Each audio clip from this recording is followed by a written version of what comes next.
back to talking landscape photography.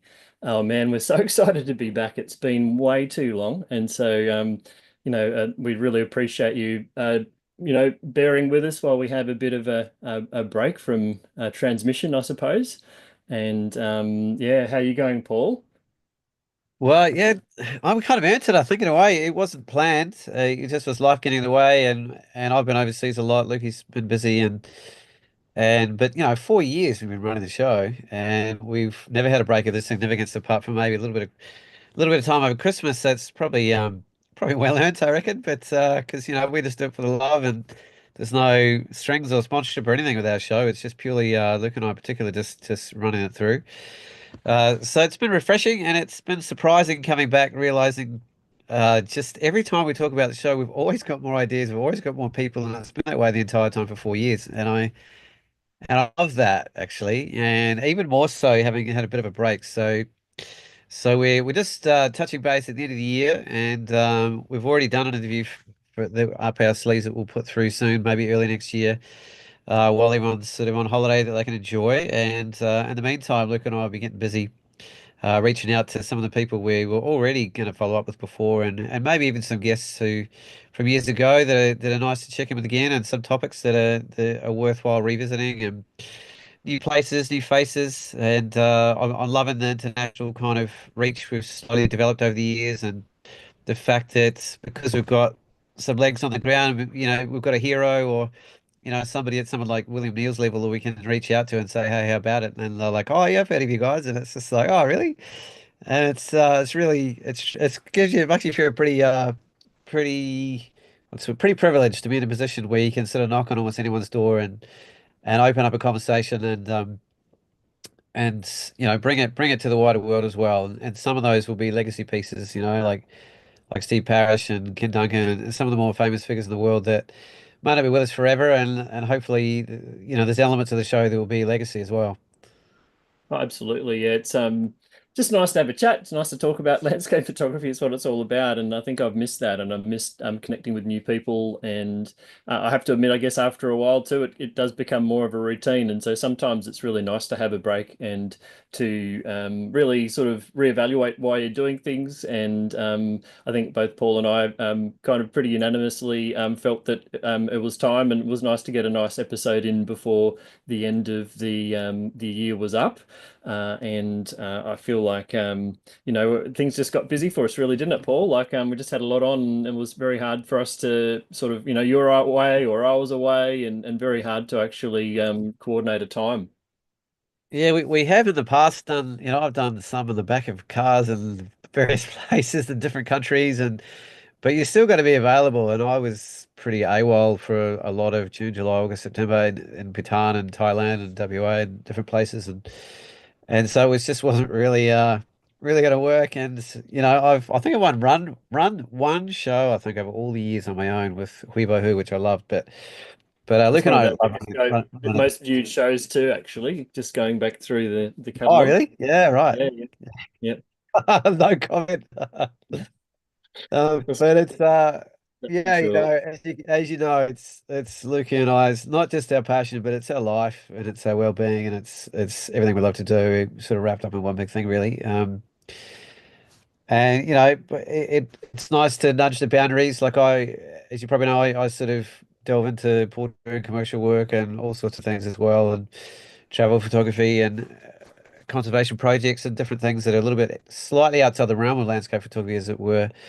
So maybe during the coming year, we might nudge those edges just a little bit more, just to keep interested up and broaden the spectrum. But no doubt the focus is going to be right in the middle here, and I Yes, and guess we've. we don't expect there to be such a big break after as we had here. We're anticipating starting back up again in early January or maybe mid-January. So we will have a little bit of a break after Christmas, as everyone does. But we also have a pre-recording that we did with Luke O'Brien, which was a fantastic discussion about his new book, and so we'll definitely be bringing that to you as well.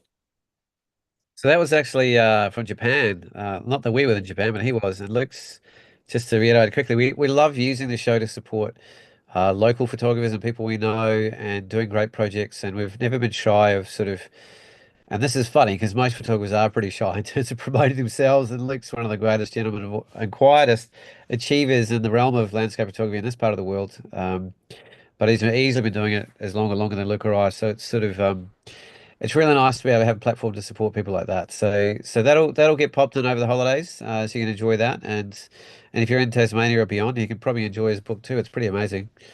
Oh, absolutely. Yeah, it's worth mentioning too. It's a great idea for a Christmas gift. If you want a beautiful book about Tasmania, check out Luke O'Brien's latest book. You can get it at all Timeless good. Tasmania. Yeah, that's it. Timeless Tasmania. So yeah, we did mention to Luke we'd give it a shout out. So yeah, definitely check it out.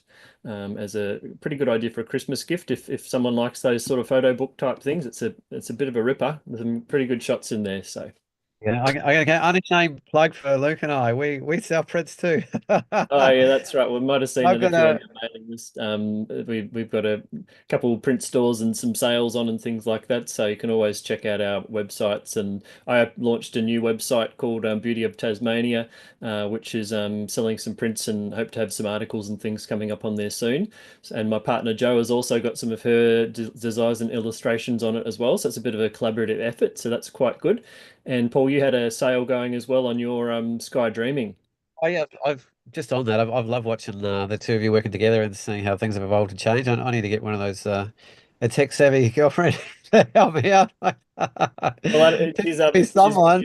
we have our strengths and weaknesses that sort of back each other up, and we do complement each other very well that way. So yeah, it's certainly That's good. very That's good. fulfilling. Might see a few shots of her in my prezzo with shots from this Oh, here we year. go. Here we go. So there you go. Well, yeah, I'm just doing. I haven't been very good at promoting it, but I've had a site up for a couple of years called skydreaming.com.au. And the idea is it's a very sort of tightly curated expose of some of my best and most highly watered aerial imagery from around the world. And it's that's so skydreaming.com.au. And print wise, it's yeah, I do them myself mainly, unless they get super big, in which case I go down the road to Full Gamut, who's the top guy in Tasmania and someone I've been working with directly for over 15 years. So is the only printer in the world I can send a file to and not think twice about getting it done. Um, but yeah, it's sort of look at I.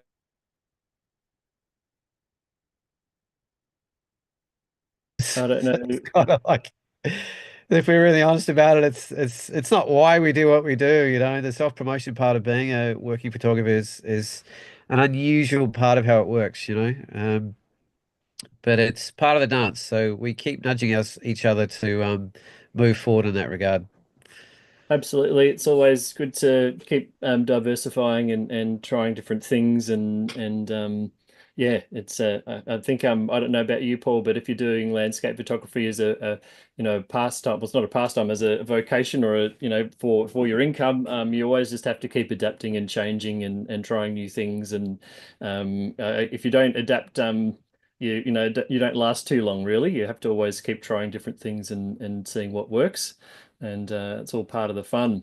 Yes. Yeah, you kind of got to take it on the chin, and I mean, Luke's pretty savvy on keeping up with what's out there, and he actually modernizes my approach.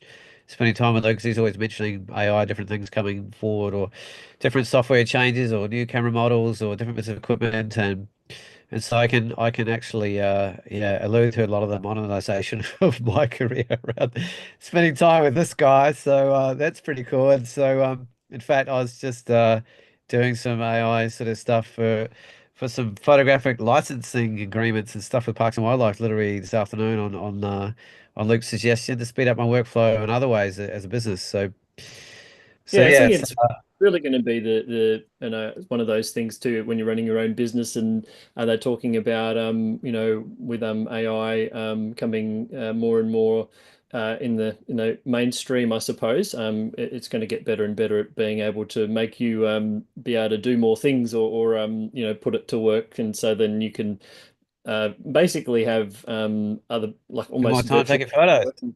Yeah, and that's right. Well, I'd much rather be doing that and spending more time out in the field and that kind of thing rather than having to it's surprising when you think quitting your job and becoming a full-time photographer, you're going to be always out in the field taking photos. But I'm sure I took more photos when I had a full-time job than now when I do it full-time, because it's just so easy to have your life filled with all the admin and dealing with emails and all of the other things that happen on the outside, that your passion does get sort of put to the back a little bit. But then you can also look back on it and realize that what you're building and working on is all for you, and it's all for your own it's not for somebody else's bottom line. So there's always those trade-offs. At the end of the day, I'd have to say it's a lifestyle decision rather than a financial one or anything like that. It's definitely something you can do to have a pretty nice lifestyle.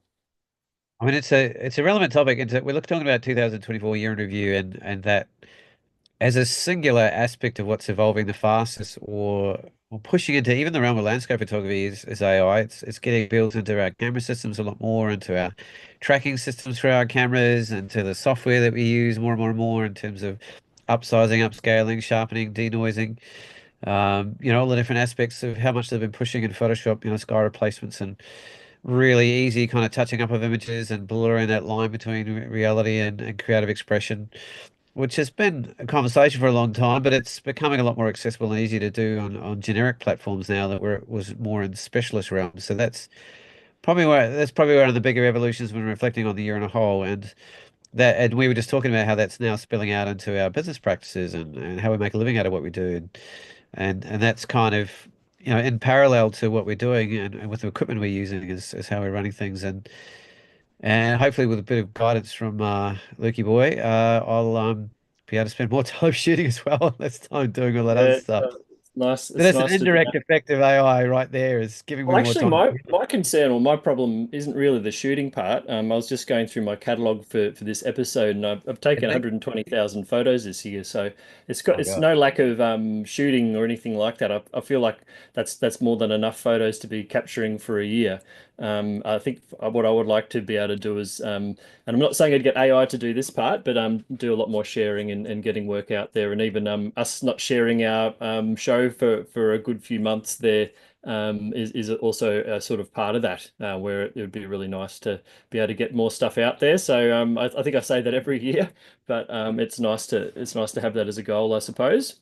I think that's what, as photographers, our end game is. Like I have a four-step process. If you've ever attended any of my training, that we plan our photos or plan our shoots, then we capture the photos, we edit the photos, and then we share the photos. And it's nice to have an even spread of all of those aspects of what you're doing in your photography. I'm sure there's other little steps too that you could fit in there if you wanted to, like inspiration. But obviously, the sharing part is a pretty key part, because that's how everyone gets to see the work that you've been able to produce, I suppose. And it's what's really exciting for us tonight, because we get to share a bit with you what we've been up to this year, and hopefully, see you'll be able to see some shots that you probably haven't seen from us before. So that's pretty exciting to be able to do that. Yeah, I'm looking forward to seeing some of Lukey's in particular, actually. I think there's one other aspect to that, Lukey, before the sharing part is the editing part. Like, to me, that's the most time-consuming part and the part that gets done the least, I think, And I don't know how many conversations you and I have had in the last 10 years or however long it's been, where we're like, we've got the images and haven't had time to edit them. And the amount of unedited shoots is just ridiculous. And I have looked around, I've looked at Imagen and a few other kind of AI sort of style training things, but look at I both a little bit, we're artists at heart, when they work, and it's our deep creative personal process, and handing it over to machine learning just feels freaking weird, and you kind of feel like you still want to be doing it all yourself anyway, but from a time management point of view, that's not really that possible. So I thought about it. I might try it out again at some stage. I think I'd be more open to it for something like wedding photography or really I think definitely event for work, events or or where I'm things less where precious about yeah, the you're not meant to, actual you're not really creative outcome. injecting yourself so much in something like that, is it? It's more like, I mean, you are, but like there's a level where it's not like a work of fine art, for example. I think that you've got to have those sort of It's not um, quite the same level of creative personal expression. I mean, it kind of is in a way, but not the same way. So that'll be the realm that I have danced around a little bit. I've used Aftershoot for culling a few times with really, really big shoots. well, I haven't been pedantic enough to go through the entire 5,000 photos myself and see how if it done a good as did a good job as I could have. But it's peeking down the barrel of a lot of working commercial photographers in particular, so particularly high volume sort of style shooting. So that's something I'm interested in just keeping my eye on, because it is probably one of the biggest bottlenecks of my personal workflow as a working photographer is the time to edit, and there's lots of procrastination that goes on around that. I just upgraded to a new computer. This is my new $7,200 M4 Pro freaking gazillion zillion 4 terabyte solid state drive computer, uh, which is quite a lot of money. But when you're looking at having a computer for 5 or 6 years and Apple doesn't give you any opportunity to upgrade a damn thing compared to how they used to, it's a bit of a necessary evil. But at the same time, it's quite refreshing when you do, and all of a sudden things are zippy and fast and work like they should. And I and really think too, because yeah, that's your main machine, Paul. It makes a yes. lot more sense to be using that, or investing more in that, because that's at the end of the day, that's kind of like the breadwinner, isn't it? So, Yeah, it's makes my core working platform. Like because I travel so much, I got a 16-inch sort of MacBook Pro, and that's kind of what I've lived off for 12 or 14, 15 years now since. I don't really operate have a desktop at all. I have big backup systems and RAID drives and things like that, and a larger screen that I plug into that's color calibrated and hardware calibrated and that kind of thing. But essentially, yeah, I love to be able to have my workflow here, and I think one of the reasons I've maintained that also is because of Lightroom, the catalogs. Like you can't just shoot away for 2 months and then come back and automatically plug into a desktop and it works seamlessly. I don't think they've figured out how to do that yet, and that was I one of guess the. speaking of laptops or equipment that's made a massive difference this year, I don't know if it's something I need to announce, but I actually went to Mac this year as well, which is something that I never ever thought I would say about my laptop only. I'm still using a Windows PC, but yeah, using it has been surprisingly much better than I thought. Even I knew it would be good, but I didn't know it would be that good, or at least I really enjoy using that for my laptop because it's great power.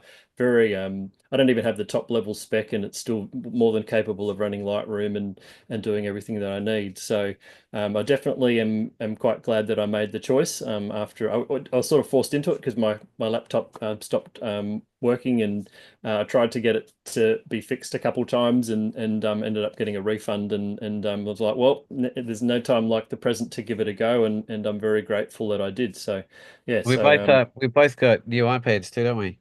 yeah, that's right. So there is a bit of equipment there that's been making a big difference. I think the other thing that I've got, and you might agree, Paul, this year that was really amazing is this thing here, which is Oh a yes, rocket I blower, sucked up and got one. uh, an electronic blower to blow the dust off your sensor or off your lenses and that kind of thing. It's got built-in Um, brushes as well and a light. yeah, The it's light I a find particularly useful. Nightcore BB21 is the model, but if I could think of maybe an accessory that I bought this year that's been just really really useful, I'd probably say that. Do you have a piece of kit for you that's sort of changed things for you this year, other Most than of it's just hand-me-down ideas from you, Luke. Let me think. I've really been making a lot more use out of my Mavic 3 Pro. Like I got the basically a pre-release one last year on the way to Iceland and Svalbard, and they weren't even out in the shops yet, and I had to go through a bit of hell to get it, but I did, and I almost lost it in an Arabian airport when they said, "Follow me, sir." As soon as I got off the plane, I didn't even use the damn thing, and I was like, "Oh, here we go." But I managed to sneak through, and yeah, I was doing a video shoot this week, and I was struggling to do it by hand. I've got a Ronin, but I hate using it because it hurts my back, and it's really fiddly and slow and awkward to change lenses and rebalance when things are happening so fast. And I thought, wait a minute, why don't I just use the drone? And I literally did all this video work where I was well enough away from the person to have no influence in what's going on. I was out in a large kind of field area, so I could be quite far away, and using the long zoom lenses that are now on the new drones, anywhere 3S has a zoom lens as well. And I was using it like a stabilized handheld video to shoot, and I was at knee height, eye height, chest height, just like I would have been with my camera. And it sort of surprised me how diverse and versatile it's becoming as a tool with these extra focal lengths in particular. I can't get past the old Revo Ranger. I'm up to my third one now because I keep bloody losing them. But the Yeah, I versatility. got the Jetmag Pro by Nissi recently, and I'm still in two minds how much I like it, but I think it's definitely really nice and easy to stack multiple filters. It's kind of like a magnetic type system that's quite new. So jury's still out on that one if that's a game-changing piece of kit, like some of the other things I've mentioned.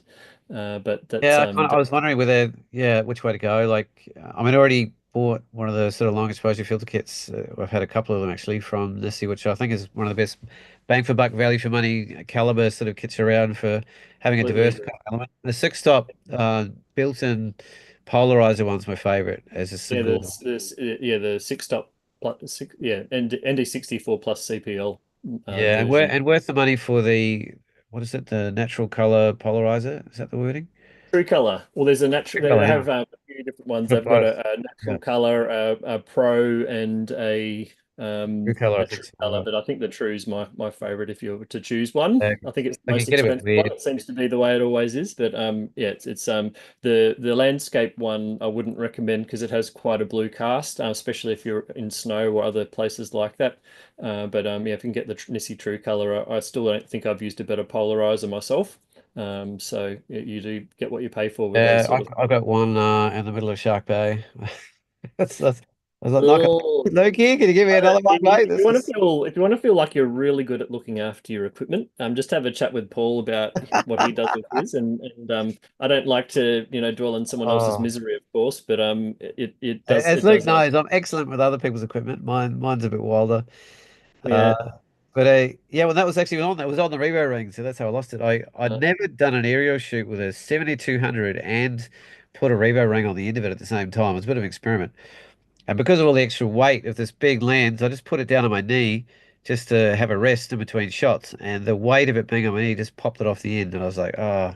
And there was so much wind flow coming through with the open door. It was just gone before I had a mm. chance to grab it. And I was like, wait, I never really thought about using polarizers for aerials. I can understand like the kind of stuff you're doing when you're doing, shooting straight down and you're trying to, Shark Bay, color and all of that. That'd make boats, a difference. seagrasses, and underwaters, Yeah. You, you, banks, you'd really sandbanks. want it like one that's sort of just flush against the lens, like find a filter that's actually the same diameter and just pop it on so you don't have that wind drag on it, I suppose. But Yeah, uh, I did have that. I had an older BMW German one, which is a nice polarizer, but it just didn't have anything like the zing and zang of the true color Nissi. And the only way I could swap it over, because I did have that actually screwed onto the end of the 2405 that I was using, because it's 77 mil. But when I yeah, the only way I could get on the 7200 was actually through the Revo. So Revo Ring, if you don't know what it is, it's a circular device where you screw in sort of say in my case an 82 mil, the widest lens that I have, and you can just use a spring mechanism to pop it on and off any lens you want that's 82 mil or smaller. So it means you can just very easily and quickly pop from lens to lens to lens, which I find is a pain in the ass any other way, really. it sort of gets you using the filters more, which is always a good thing, I think, because it's just so much easier to put them on there. But I wish I had it here, but I don't have it here, so I can't demonstrate it. But one piece of kit that I'm very excited about that's released this year is the Sony A1 Mark II, and pretty excited that I'll probably be picking one up over the next few weeks. So that is probably my big splurge for the year. Oh, But you're going to do it? Ooh. I'm probably going to do it. I do have, being, a Sony advocate, I do, have assistance from them, so that definitely helps. And I feel like it's not really a camera I'd necessarily recommend for landscape photography straight up, but because I'm actually going to go back to Antarctica next year, as well as every now and then I'll do a particular client shoot, or I'd love to get more into. Really love birds actually. I love to get into more bird photography. So it just I'm a huge believer in investing in equipment that that gives you extra capabilities. And so one feature that the A1 Mark II has is pre-capture. So it's always kind of taking photos, and then when you click the shutter, you actually have a second of what happened before you click the shutter, because our reaction times, they're just not fast enough to actually get the moment that you wanted to capture, but pre-capture actually fixes that. And in Antarctica, as you'll see in some of my pictures, you get porpoising penguins, for example, that pop up out of the water. and it's just A notoriously lot of heat difficult seeking. to be able to capture those because they by the time you press the button, they're already in the other end. So using this pre-capture feature, and I think it's got extremely high, at least 20 frames a second as well, you're kind of getting a much better chance of capturing those sort of things. So that's the kind of reason why I think it's worth investing in that kind of equipment. And life's too short to not do that if that's what your passion is, and I guess income as well. So Yeah, that's why I'm it's a doing relative conversation, and in my own world, like I had a look at the new R5 Mark II, and I was thinking, oh, it's an obvious thing. I got the first one in Tassie. It's had 4 years. It's been absolutely hammer timed and done amazingly well. It's timed up rate and use this as a backup. But I knew I needed a new computer as well. And I was kind of like, oh, I went in and I had a look at it and I thought, how much functional differences are going to make to my workflow? And it was faster, it was zippier, it was better for video.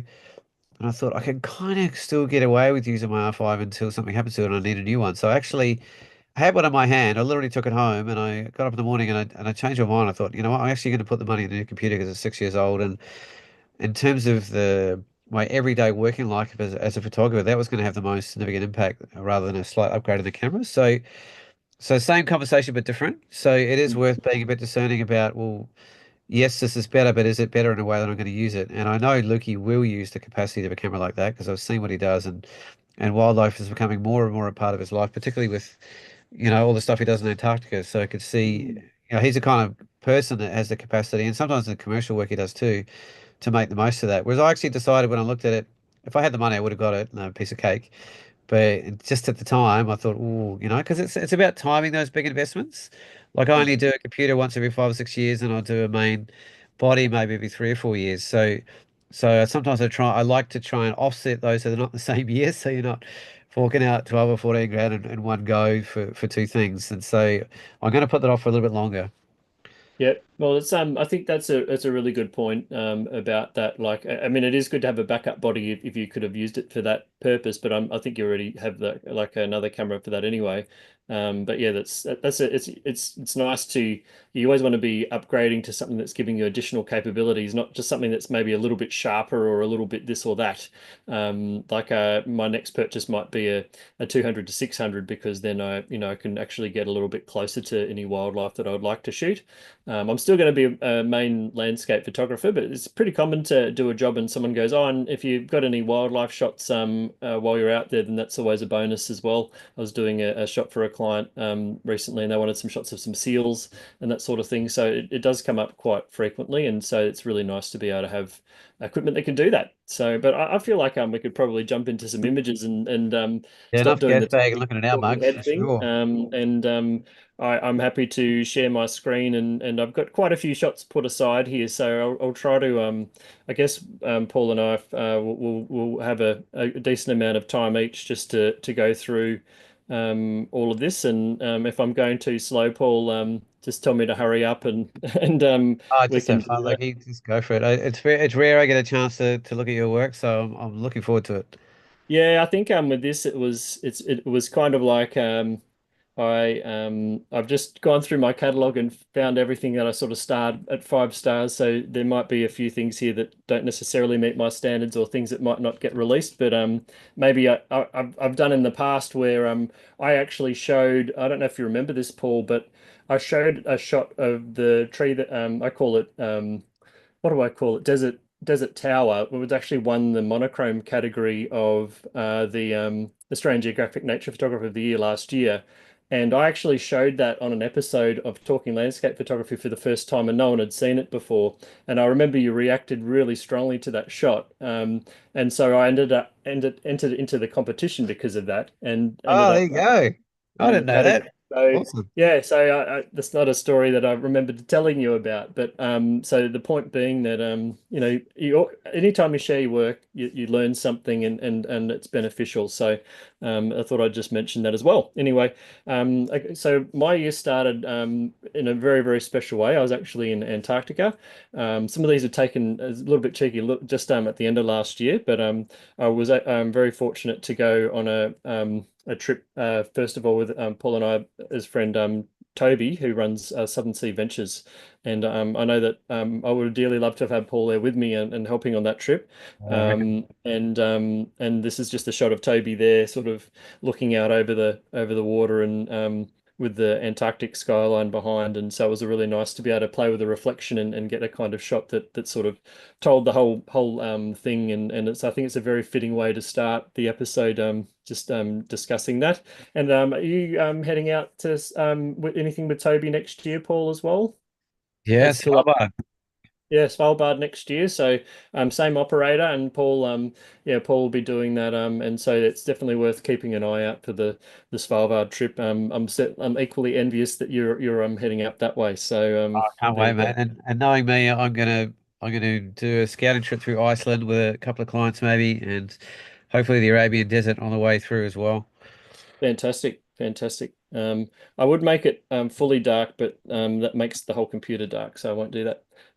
Yeah, so that's my friend Elijah, who was also with me. So it's mainly a kayaking trip, but they yeah, it's always I love taking the people photos as well, of course, and that's another good reason to have that. It's probably one of my favorite shots. I think I took this on Christmas Day last year, so it was a really nice Christmas present just to have that all lined up. And this was actually taken with the A1 Mark II. And the Aimbar Mark II has the ability to take a frame at 1/20,000th of a second. And I think it should be Oh on my here. God. Oh, sorry, no, 1/32,000th of a second. 32. Holy smokes. So like that's some pretty specialist kit to be able to be able to do that. And what was really handy with that is because this obviously the sun's crazy bright, it was able to I got a whole sequence and just got that one frame when it was just in the right spot. So that really helped there. That's the color version as well. I didn't quite like the blooming around the head, but I guess because it's such a bright object, you're going to get that. I don't know if you've got any thoughts there, Paul, but um yeah, anyway. And then I got this I like this more of a commentary around climate change. You've got the penguin looking at the sun and the Antarctic's warming up and that kind of thing. So it is a very kind of stark kind of shot. And then another one with it almost like playing with it like an orb or something like that. That's the color version there as well. And then they also did a bit of skiing on the trip, so it's a really great sense of scale shot there, just showing a skier there in the distance. With just the landscape down there is it's really one that you can try your best to try to kind of capture it, but it's not really very easy to encapsulate the whole thing. There's always characters on board too when you go on these trips. It's much more than just the landscape, because it's the adventure and just interacting with these different characters and the people that you meet are pretty amazing. Probably had the most incredible conditions you could imagine going through the Lemaire Channel, which is if you ever go to Antarctica, it's kind of one of the highlights of the whole trip. Hopefully, your trip ends up doing it. It does depend on what happens as to where you end up with that. But we just had mirror reflections and this beautiful sort of soft sky that sort of let the Polar Pioneer really show it all off. And then towards the end of the trip, I was trying to get some orca shots for a long time, and very fortunate to have one pop up right next to the side of the boat. And I was just in the right spot at the right time, and actually have a sequence of these of the orca actually jumping out of the water. Which yeah, still one of my favorites, and I don't think I've actually released these at all. But yeah, it was just amazing to have that right there, right next to the ship. And then what happened was this we had the last day of that trip was actually New Year's, and I clicked over into don't worry, like I know that I'm spending a lot of time like on the first day of the year here, but the point is that I had some gaps, so don't worry. It's this is in Patagonia. So I 5 days in, I actually went to Patagonia as I had a gap between some trips and was able to take my infrared camera out and really took way more infrared photos actually there than I did with my color camera. Well, that's shows two different edits actually. And then I really was captivated by the lenga trees, which are kind of like uh, well, they're myrtle or Northophagus myrtle type trees. Basically, they turn their leaves turn color just turn to your golds and very vibrant colors in autumn, just like the Tasmanian Fagus does. And so it was really nice to sort of see where the light was interacting with the trees, and the infrared really kind of gives it a very ethereal sort of feel, and that kind of thing. And yeah, that's me up at the not all some happy snaps too are nice. That up at the I think it's Lago Torre is the main the main sort of walking focus that people try to get to. It was a huge day that day. I left at about 3 in the morning and got home after midnight. So it was really huge, to say the least. And the reason was that there was a waterfall up there that I was trying to photograph, and I went out to go to the waterfall for sunrise. And of course, this is only a week or so after the solstice, so the sunrise time was about 5 in the morning, and the sunset time was about 10 p.m., or when the color was actually coming through. So I didn't really have much time to actually have a um, you know, well, I actually had some naps on the trail, which I don't often do, but I had to have a nap. This one I really love too. It's the waterfall that I really captured my imagination there. You see someone actually filling up their water if you look closely in there, and Oh yeah. basically. Yeah. Yeah, but I love how the light was sort of interacting with that waterfall. I think I must have picked off a long shot there. It's me at the waterfall. I spent hours there, and it was really a great place just to slow down and find different angles. And I was really happy when I went up to the top, and I was literally falling asleep at the tripod taking these because Yeah, the poor that, day mate. was so long. I think the time I took this was at 10:07 p.m. and the color was still going after having started at 3 in the morning or however early it was to hike up there. So yeah, so I was, was struggling a little bit, but we just had really great flow and conditions, and it was really the only time that the mountain was actually clear and got the really nice light as well. So definitely a pretty special kind of shoot to have, and yeah, it's nice to do some long shots too, just to show it all lit up there. This is now in Ushuaia, I think, and had some really amazing light coming off of Mount Olivia, I think it is, in Ushuaia, and managed to get a couple quick shots of that just with a long lens. It's taken at 371 millimeters. And yeah, so that was pretty fun. And then I went on a trip to South Georgia Island, and so and Antarctica after that. So this is West Point, which is it's got a colony of albatross there, and yeah, it's a pretty special little spot. It's really nice to try and time the movement of the albatross in a particular area. And yeah, this one was I like the layout of, and you can get up quite close to the birds there and that are nesting, and yeah, get some nice animal portraits as well. And very goofy, cute looking birds, the baby albatross, and yeah, that one of my favorite birds. They're just absolutely gorgeous, and the color and the light that comes off them, just their pose, they can be quite elegant and quite yeah, graceful in their appearance. And yeah, there's another one of the beaches there in South Georgia, just with the ship that I was on, the Ocean Endeavour, behind it, and some penguins on the beach there. These are all Gentoo penguins. It's kind of like a Gen 2, yeah, they're not Generation 1, they're the Generation 2 penguins, Oh, yeah. it's like, what? And they had a king penguin there as well, which was pretty cool. Looked a bit bedraggled, that guy, but yeah, I like this arrangement with all of the Magellanic penguins around him there um, as well. And you get some just incredible light in these sort of places as well, just with the with the sun being so low and how it lights up the clouds. Plenty of seals as well. And yeah, you can get some intense action shots sometimes when they jump up out of the water. Looks like a seal version of your portrait shot that you did, Paul, recently. Yeah, funny enough, I was just looking at that about 20 seconds ago. Yeah, I thought I got to show. Yeah, and there's a black and white one there too. And then I really enjoyed shooting these guys. These were or photographing them, the Wilson Storm petrels, and they actually run along the surface of the water. And so you take thousands of shots to get one that actually works. And I was pretty stoked with this one. As you can see, the footprints of where it's been running from going through there. So that's pretty cool. And then yeah, big elephant seal there getting checked out by the king penguins, and getting some of them going for a surf coming through the waves there.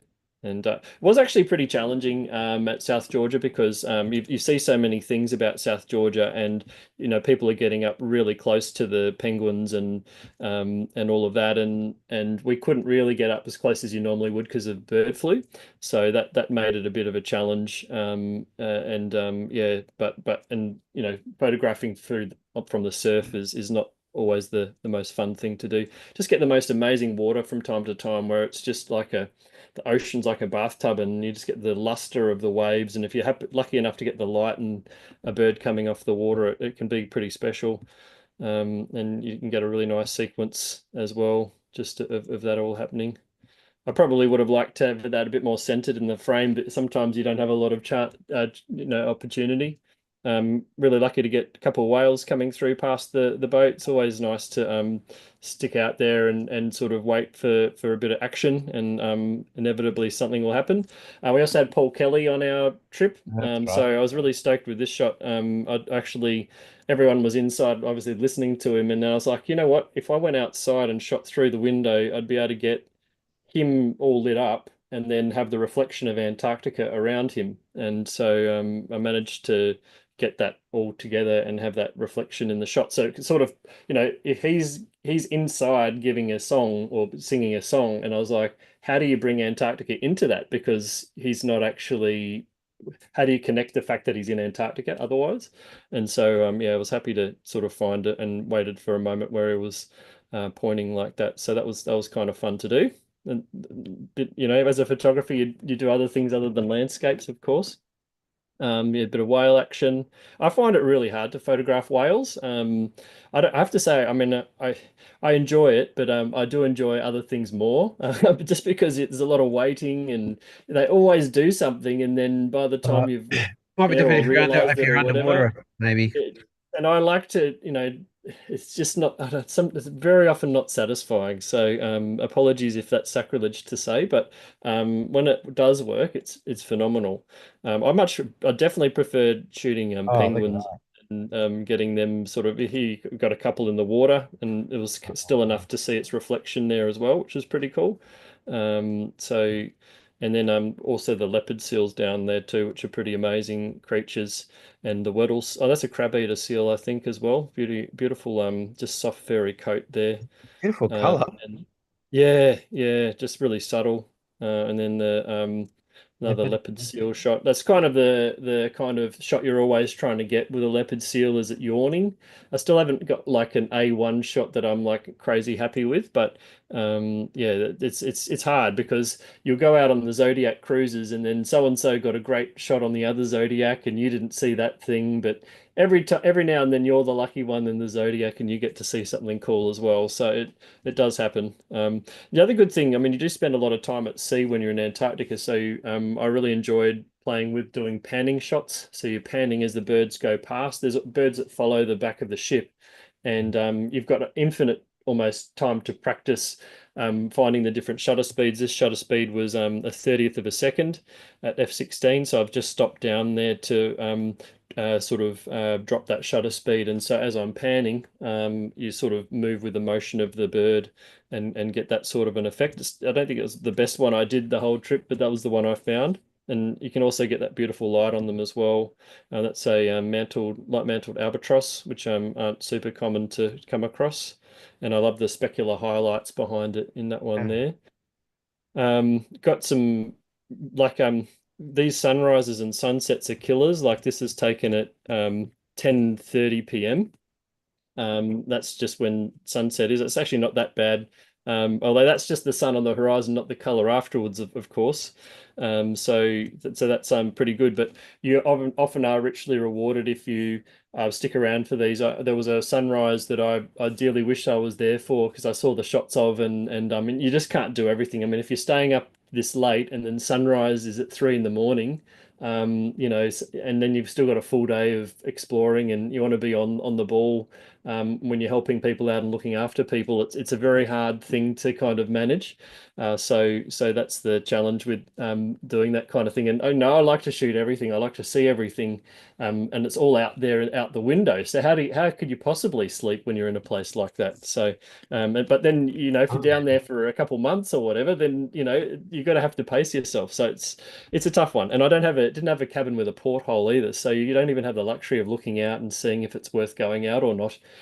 So that was also a bit of a travesty, but that's okay. This one here is pretty cool because this is actually the green flash. If you look on the top here, oh, as the preview generates, you can yeah. actually see a green tint on the edge of the sun there, which is essentially the green flash, which is a atmospheric phenomenon that's very, very hard to capture because you need to have an extremely clear horizon and having the sun basically sitting on that. I think I've got a better version of that as the sun went further down. I think the flash is actually when the tip of the sun is actually on the horizon, which I do have. It's just not the one that I put in there. But yeah, that was pretty amazing to see the sun sort of sitting on the horizon like that and being able to capture that. That's what would have been at at 600 millimeters. So yeah, so that's I don't know if that was with the A1. It was with the A1, but only 500th of a second because the light would have been pretty low. Yeah. And it was one of the best sunrises of the trip on this morning with this amazing mountains behind. And this one's actually in the NLPA book this year. I was lucky to get a shot selected from the National Landscape Photography Awards of this whale just popping up out of nowhere in front of this beautiful scene. It's like you see something like that and you're like, oh, please be a whale, please be a whale, or you want something a bit of extra foreground interest or a bird flying through or something like that. And so it was very nice to have the whale to complement it. It didn't, of course, come when the best glow was, of course. It would only came a bit later when it had started to back off a bit, but I took it. It was better than nothing. So um, but yeah, what a morning, right? When it's like this, it's just yeah. And that again, like that's times that 5 in the morning. So yeah, well it's not quite so bad then, is it, in terms of uh, but yeah, it's getting more reasonable, I suppose, time wise. It's more further south when you're starting to lose that. Now the porpoising penguins. This is talking about trying to freeze this sort of action. Craig Parry won a photography competition. I can't remember which one, and he has a shot looking front on to the penguin as it's jumping out of the water, which is kind of like the unicorn shot, really. So, but this is just taken from the deck of the boat and just waiting for them to jump out and that kind of thing. And it's just so nice when the water's glassy like this. Yeah, more sort of penguin stuff. Nice to wait for them to have like more interesting pose, like they're stepping or there's a bit of movement or a bit more dynamic. So that's what I've kind of got going there. And then did quite a bit of infrared there still as well. And this is one of this was just completely captivated by this iceberg. It was just the edge of this and the scale of this. This thing was probably 30 meters high or something, and just had this really jagged Yeah, face on the looks even front of bigger. it. It looks It's like a just mountain. yeah, it's just astounding. Kind of iceberg. I got my storm petrel shots, which I was really happy to get. They were pretty hard to track down. Beautiful white birds. How And does the yeah, tracking go with sort of white on white? not too bad, not too bad. You get like I was never good at handheld shots at all, and by doing 2 seasons down there, I'm not still not saying I'm good at it, but you what I made me realize that when you're doing handheld shooting, knowledge of the focus modes is the most important thing. And most of the feedback I'd be getting from people would be, I'm just not getting the shots and it's not focusing. And a lot of the time, you have to really think about what like. If are you in a tracking mode? Are you in a, do you put a spot on that bird and then let it track, or is it better to pre-focus in one spot and wait for the bird to get to that spot?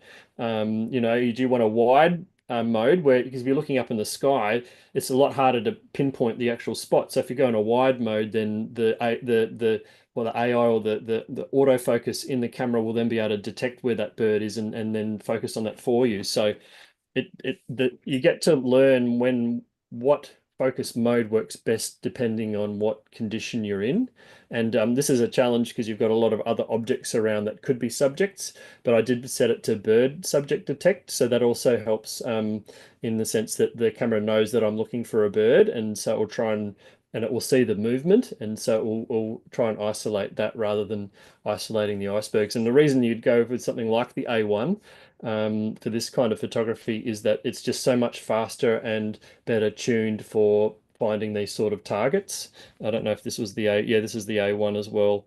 It would have been just so much harder to get a shot like that with the A7R5, which is my main body, because it's just that bit slower and it doesn't have the, the burst speed, and the AF isn't quite as responsive and that kind of thing. So still a very good camera, but that borrowing the A1, well, this wasn't my A1, it was one I was borrowing from Sony. And so, yeah, what I was saying earlier was I'm hoping to be able to buy one myself, which is very exciting. Just amazing ice there, a bit of a turn for the worst, and getting that with a bit of a, it's not always nice to get the bird with something in its mouth or it's doing something more than just flying and it's a bit more interesting.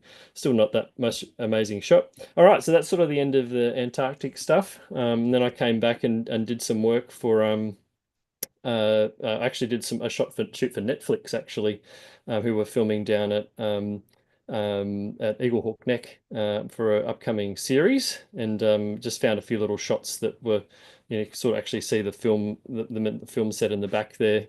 And so it's just a little shot that I took around from an environmental perspective, and there was an aerial shot that I took for them as well. Had a boat, so I was able to launch not from land, which was always very useful. And so there's no issues from a rule perspective that doing that.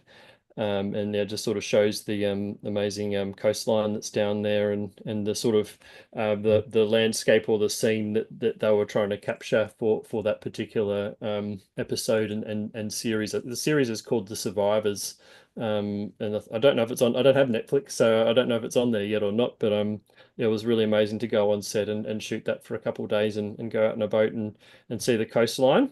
And then I also was able to do a shoot for, which I haven't released any of these shots, but a shoot for Tasmanian Land Conservancy at their Pine Tier property. And I just fell in love with this arrangement of the trees up on the hill there, and the live tree and the dead tree, and how they interacted with each other. Yeah, was able to really meaningfully be able to take some shots for them and really hope to show that property and the real beautiful aspects around it. Did a bit of night photography too, although it was full moon when I got access, so it didn't help. But I did manage to get this moon bow with the tree there. But yeah, that was a bit more of a struggle. Would have loved it to have been full dark skies, of course. Some bit of an aerial panorama of the property. It's up in the Central Highlands of Tassie. It's just a really, really beautiful property. And yeah, really grateful for having the opportunity to spend some time up there. A bit more of the beautiful light that was coming across there, and some of the dirt tracks, and it's a bit more rugged sort of environment. When I was there, it was what month was that?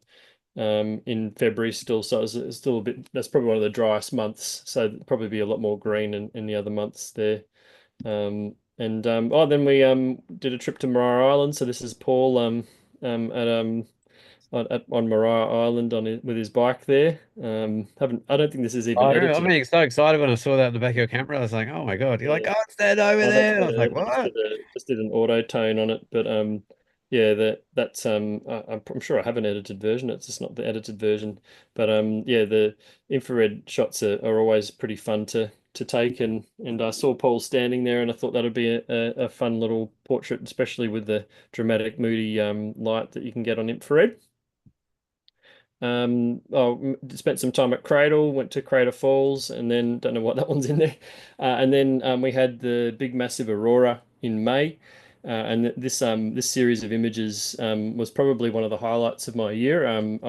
This shot or this series of shots just went completely viral to a level that I couldn't comprehend. And I think within about 2 or 3 days, it had 25 million views on Facebook alone. So just kind of mind-boggling sort of numbers, actually. And I didn't really get much out of it apart from maybe a few radio interviews and few print sales. Not that you do these things for that, but yeah, it was just mind-boggling to see those numbers just going up, and so many people being able to engage with my work and seeing my photography and things like that. And this was actually the pre-show, so uh, I'm not normally the guy that is smart enough to work these things out, but the big aurora in May on May 11 actually did start early in the morning that morning, and not many people got that because it was like at three. Oh, this is 5:35 in the morning when I took this. Obviously now 5:35 is almost broad daylight down here, but at that time of year it's quite dark. So basically, yeah, I was able to get these shots out during the day, and then there was so much media hype about it all as well that That was the night before an even basically bigger one, wasn't it?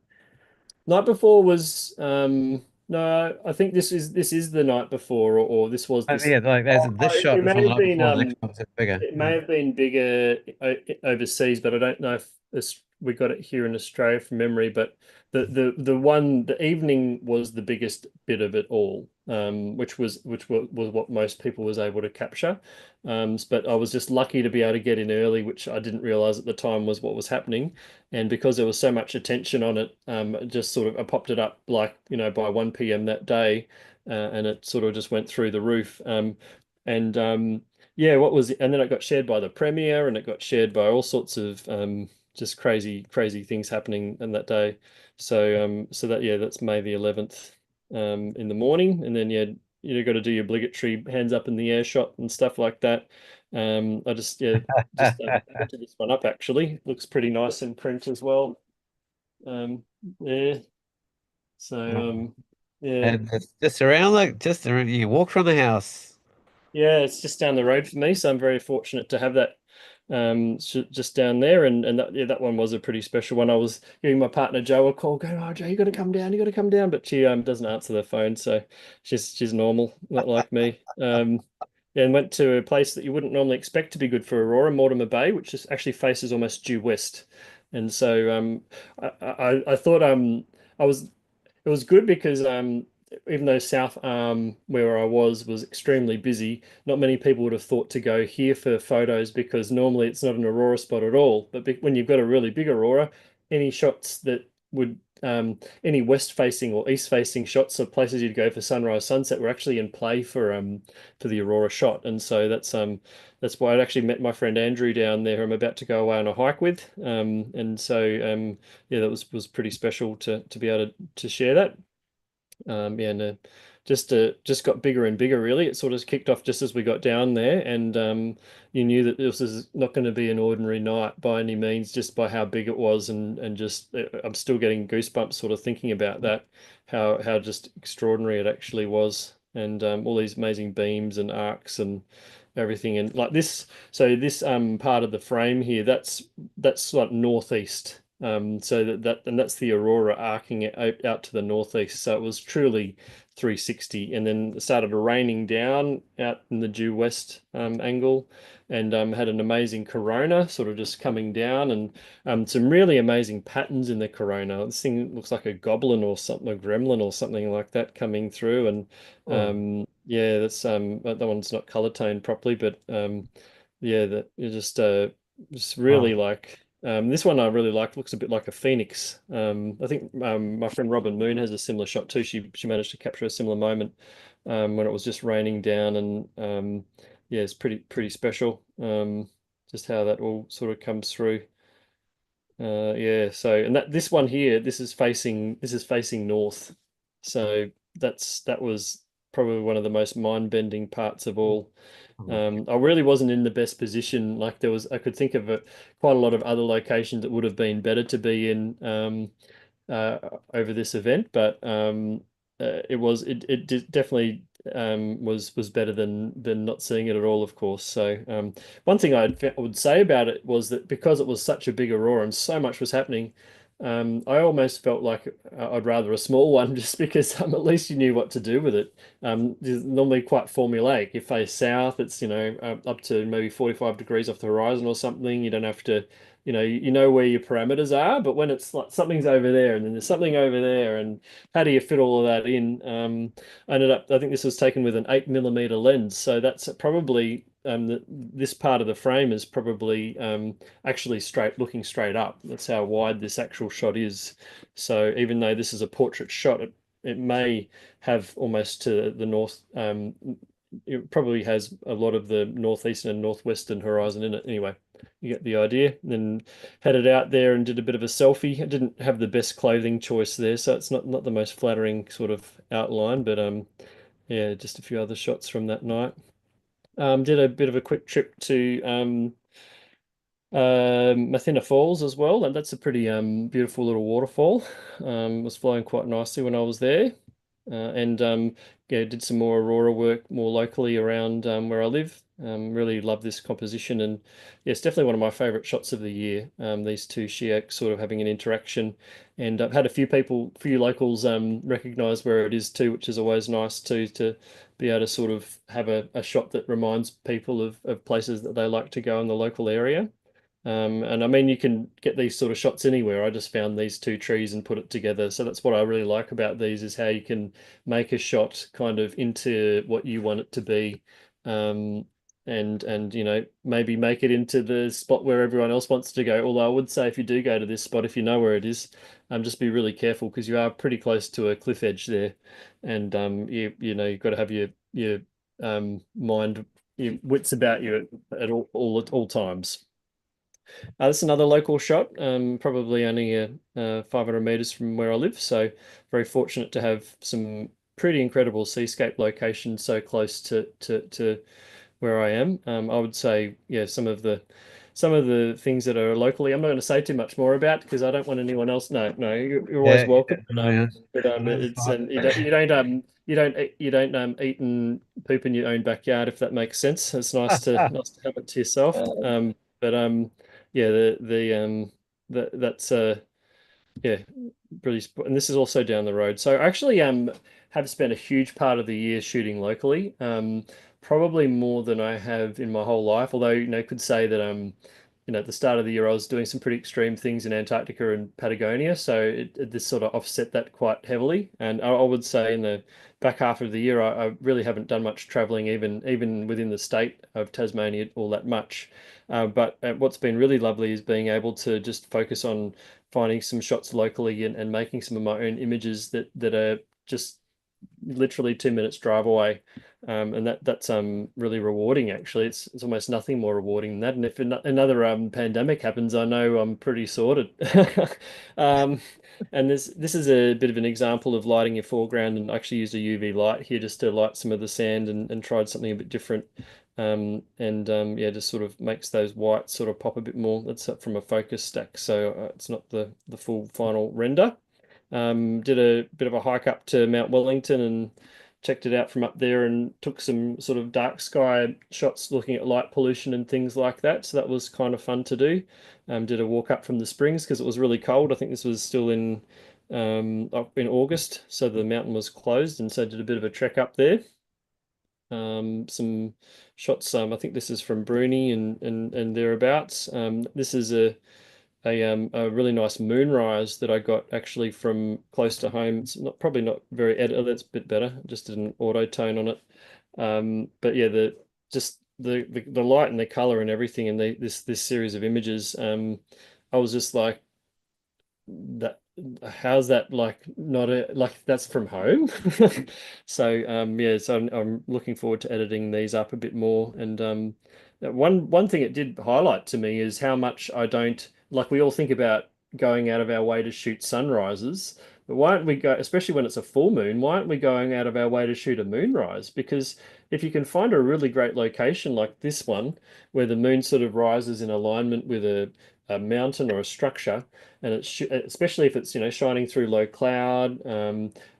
Normally, I think this was it's the moonrise before the full moon, because the moonrise on the full moon, the moon's kind of on the horizon when it's when the sun's setting, so it's a bit out of whack. But it's normally I think it's the moon, the moonrise before that. The moon's already up in the sky as it's getting dark, so it's just that little bit better timing wise. So yeah, I'd really encourage folks to consider moon rises as something you know, you can put it in the calendar, you know when it's going to be. It's, you know, that day or two before a full moon, or before the full moon happens. And you'll get that just coming up off the off the eastern horizon just after sunset, basically. And just hang around. This would have only been 6:30 at night to get that. Yeah, so definitely think about that. And then, yeah, a bit more standing on the beach looking at the aurora, because why not? I mean, what I would really love to do next year is get a little bit more creative with these sort of shots, and actually, you know, do some stuff with my partner, or, you know, I know my friend James Stone, who we've had on the show before, you know, he's done things where he's sat in a deck chair, or, like, you know, just have a bit of fun with it as well. Because it's just sort of crying out for that. And mind you, I'd much rather find more locations around to shoot an aurora with, rather than be cutesy with it. But there's no doubt that there'd probably be a bit of a market for, you know, fun stuff as well. So that is something that I love to do some light painting, like maybe some portraiture work, or just do different things. Like, it's really nice to expand your repertoire and approach to things. And so that's a beach like this one is really ideal for that, especially when you get these beautiful reflections in it. Yeah, love this one with a bit of bioluminescence and the sort of streams of water heading back out there as well. I'll edit that one up. And then it's got a bit of an aurora at Richmond Bridge, which is another location I'd like to get back to have another go at. It's not really the best south. It's looking more southwest when you look there, but it still wasn't a bad shoot. I don't know if that's the actual best shot from that trip, but that is something that's on the editing list. And then I did some more work for a client, Pentecots, and that was pretty amazing. They've launched their new Aqua Express in at Freycinet, which is pretty special. And yeah, they nailed it in terms of the weather that we had for that particular shoot. So we were very fortunate with the conditions, and yeah, it's been really great working with them, and being able to, you know, have some images for their brochures and things like that. And, you know, like, so the latest products that they've launched have all got my shots in the front cover. So that's always pretty amazing to have. And it's always nice to be working with a business that has boats, so you can launch from the water, and you know, drones off boats is a lot more palatable for people than off land. So that's always a nice thing to have as well. This was one big aurora in October. So if I could think of a theme of the year, it's probably maybe Antarctica and maybe auroras, but not at the same place. And this has definitely been yeah, a pretty. The October one was really special for me because I knew it was going to be a big one. I think this was also October 11, if I'm not mistaken. Yep, yep. Um, and I knew it was going to happen, so I decided to actually drive 3 hours from home to Freycinet to get it, because it's a shot I've always wanted to get. And oh, that's the edited version, so you can see what the special sauce is that I'm adding. There you go. I wasn't expecting to do that, but there's a before and after with the edit. I think now that I see that, I'd probably back off the highlights a bit in the middle, but Yeah, just yeah, yeah, it's yeah, that's why it hasn't been released yet. So there you go. And then what was special about it was being able to share it with my partner Joe, and yeah, and having a bit of a dance under the aurora, and she decided to come with me, which was really really special and meaningful. And she's a fantastic artist in her own right. She also has other work obligations that she does, and she has a really cool job.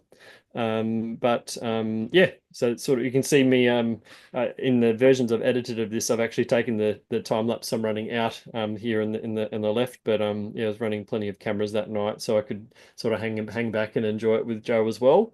And I think that's what it's all about: getting out there with your people that you care about, and really enjoying these experiences. And fortunately, I got it right in the sense that it was a big, amazing aurora. And we literally arrived. I'm like, oh, there's been a bit of hype around this. I reckon the car park might be full.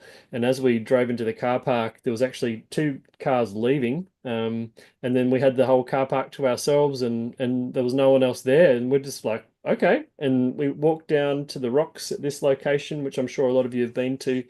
And within probably a couple minutes, it just all kicked off, and it was beams pretty much to the like looking straight up, and just Wow. had it all to ourselves there, which was really fortunate. And just goes to show that if you know it's going to be good, and you know there wasn't anything else stopping us, we put the effort in to do that. So very cool. And then this was a really meaningful, might be my last frame actually.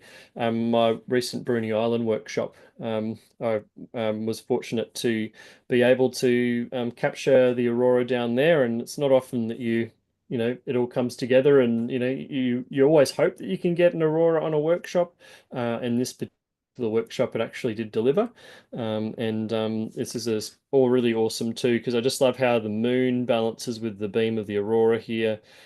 We put a light behind the lighthouse to make it look like the lights were on inside, and then you've got the and Venus there with someone.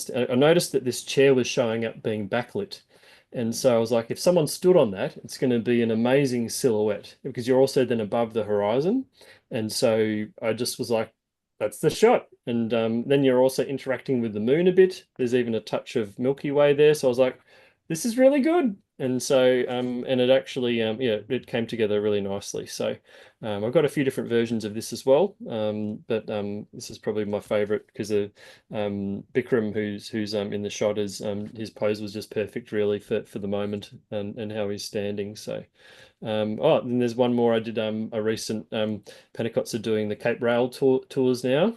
So that was just launched on Monday. I was fortunate to go down there to that launch. And be involved with that from a photographic perspective, which is pretty meaningful as well, and just completely spectacular. So if you're ever in Port Arthur, definitely do one of the Cape Rail cruises. Just a magnificent experience, really. Although it's pretty choppy the other day. It's going to be some interesting times out on the water, I think. Oh, and this is a bit of like family time, or like I guess that's when you get into shooting wildlife and things, and you can also shoot your dogs and your dog's best mate and stuff like that. So it's my dog Charlie on the right there, and his best mate Mac, and I just gave it Right. a I thought card I to was the his owner. best mate, Loki. Come on. No, no, these guys Oh, love each other to bits. So it was really nice to have a shot that I could give to the owner, and she was wrapped with it. So that was pretty cool. And that's the end. That's the. And sorry for taking up so much of your time there, Paulie, but that'd be something, mate. nice to. That was bloody fantastic, mate. yeah, like I said, it's rare that I get a bit of an insight into your kind of world, and because we've been away doing a lot of different things, it's been a while since I've kind of seen exactly what you've been up to. So, um, yeah, very refreshing, mate, and Yes, yes, and it's nice to also nice to when see. you go And I back know on. you're thinking, oh, I haven't done this, haven't done that. We're always thinking that way. Like you and I, like, oh, Yeah, we haven't edited this, we haven't edited that. And it was nice to hear you start at the show. Just go, wait a minute, I've taken 120,000 photographs. yeah. I've been sitting on my ass, so. Well, I think probably half of those were taken in the first couple months in Antarctica, or the first, like I just went nuts in Antarctica. I think if I'm looking at my catalog, I probably can't do it like super quickly, but um, yeah, most of those days that I'm there, I'm taking at least 2 to 3 thousand shots per day. So if I just highlight that here from when I get back. It would be 45,000. That was till the start of February.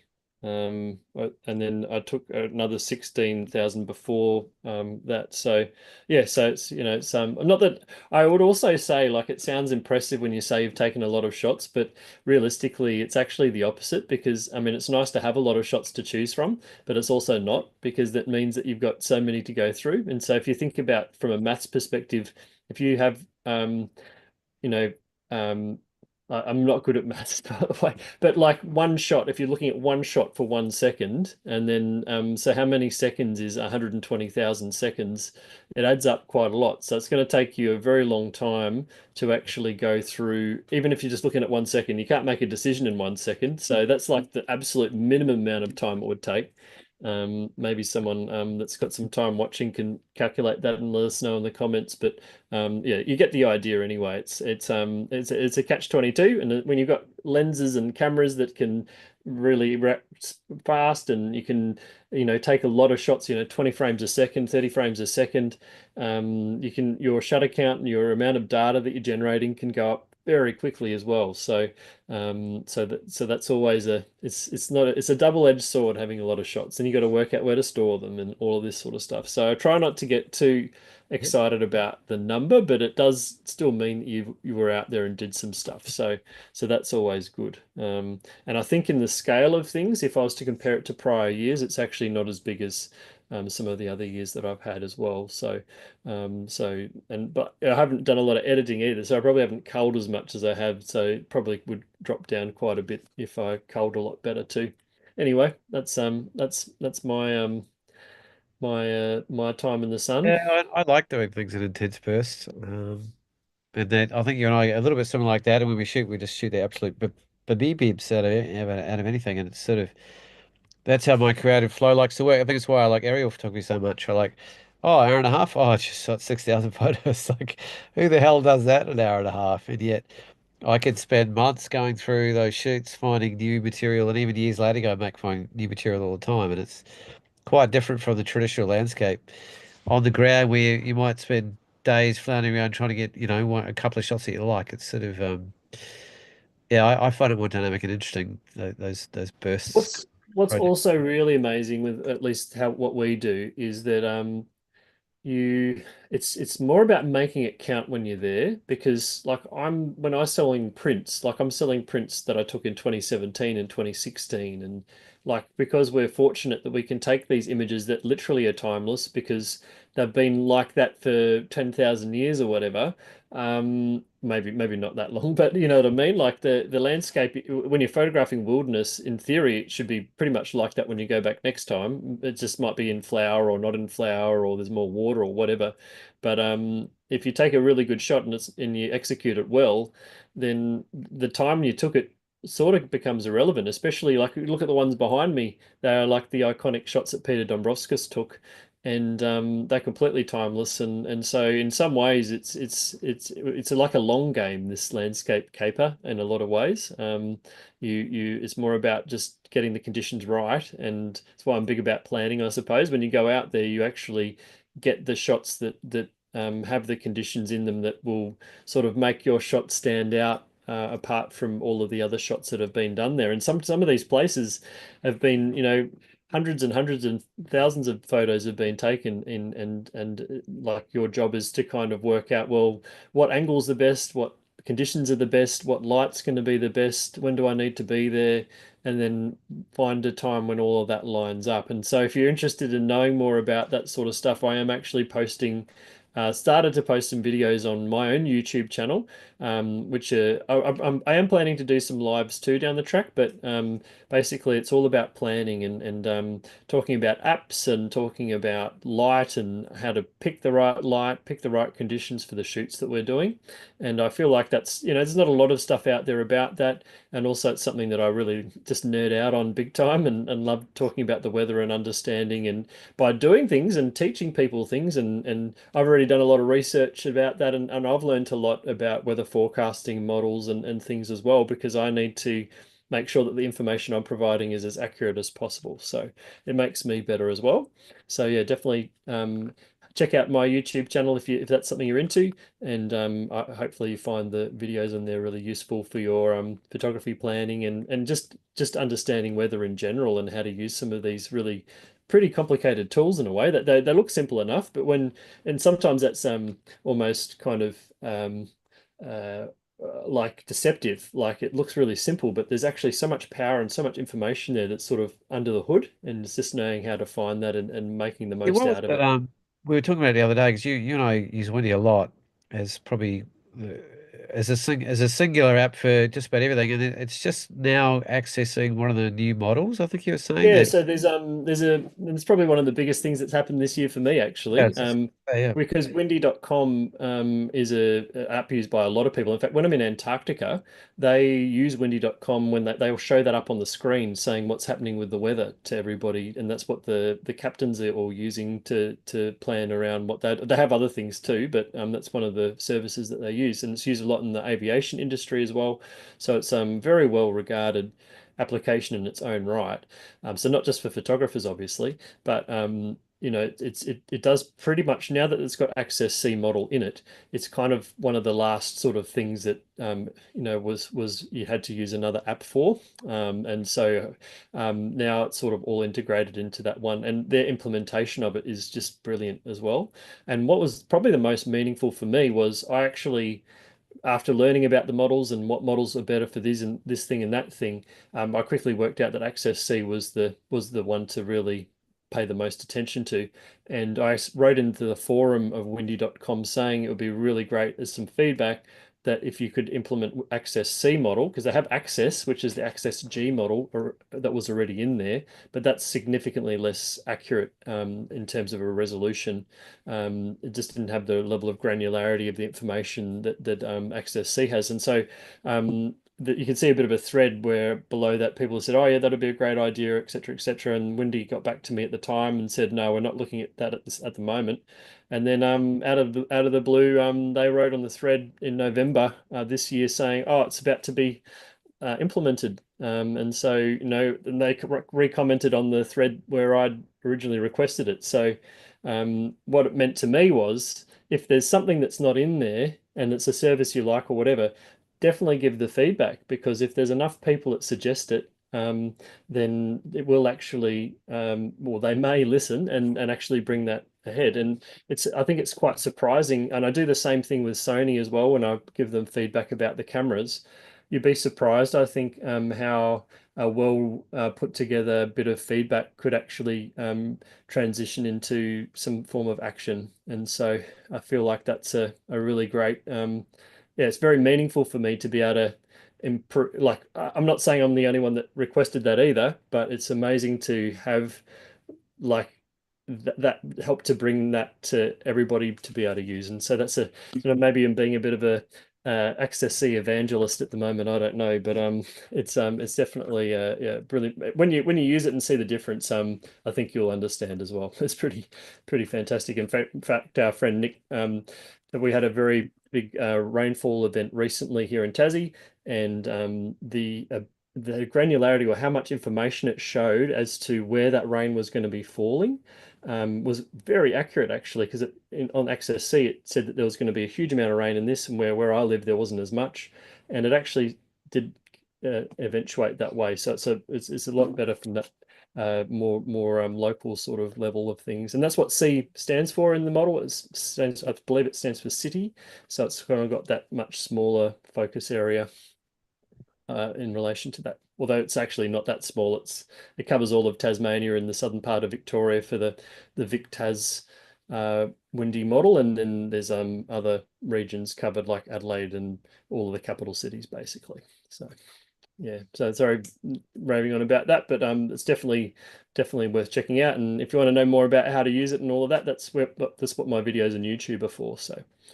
And I also do a lot of training sessions on Sony Scene about planning, which are more paid sessions. And so the YouTube's a nice way of not having to pay to get some of that information. But obviously on the Sony Scene sessions, they're also a lot about. They're still very affordable, Loki. Oh, they're very affordable, and it's Very, very also affordable. packaging the Sony Scene stuff up in a way where it's actually a lot more kind of digestible or in a presentation that you can also take the recording away as well. The other thing I'm probably going to do is have it so that you can, if you want to attend the session live, it'll go on YouTube, but to see it live, you book on through Sony Scene and see it that way. And then it'll eventually filter onto Sony Scene, sorry, onto YouTube at some point. But to have that access immediately, you can you can attend via Sony Scene. So I might gate it that way, just because it's nice to run events through Sony Scene as well.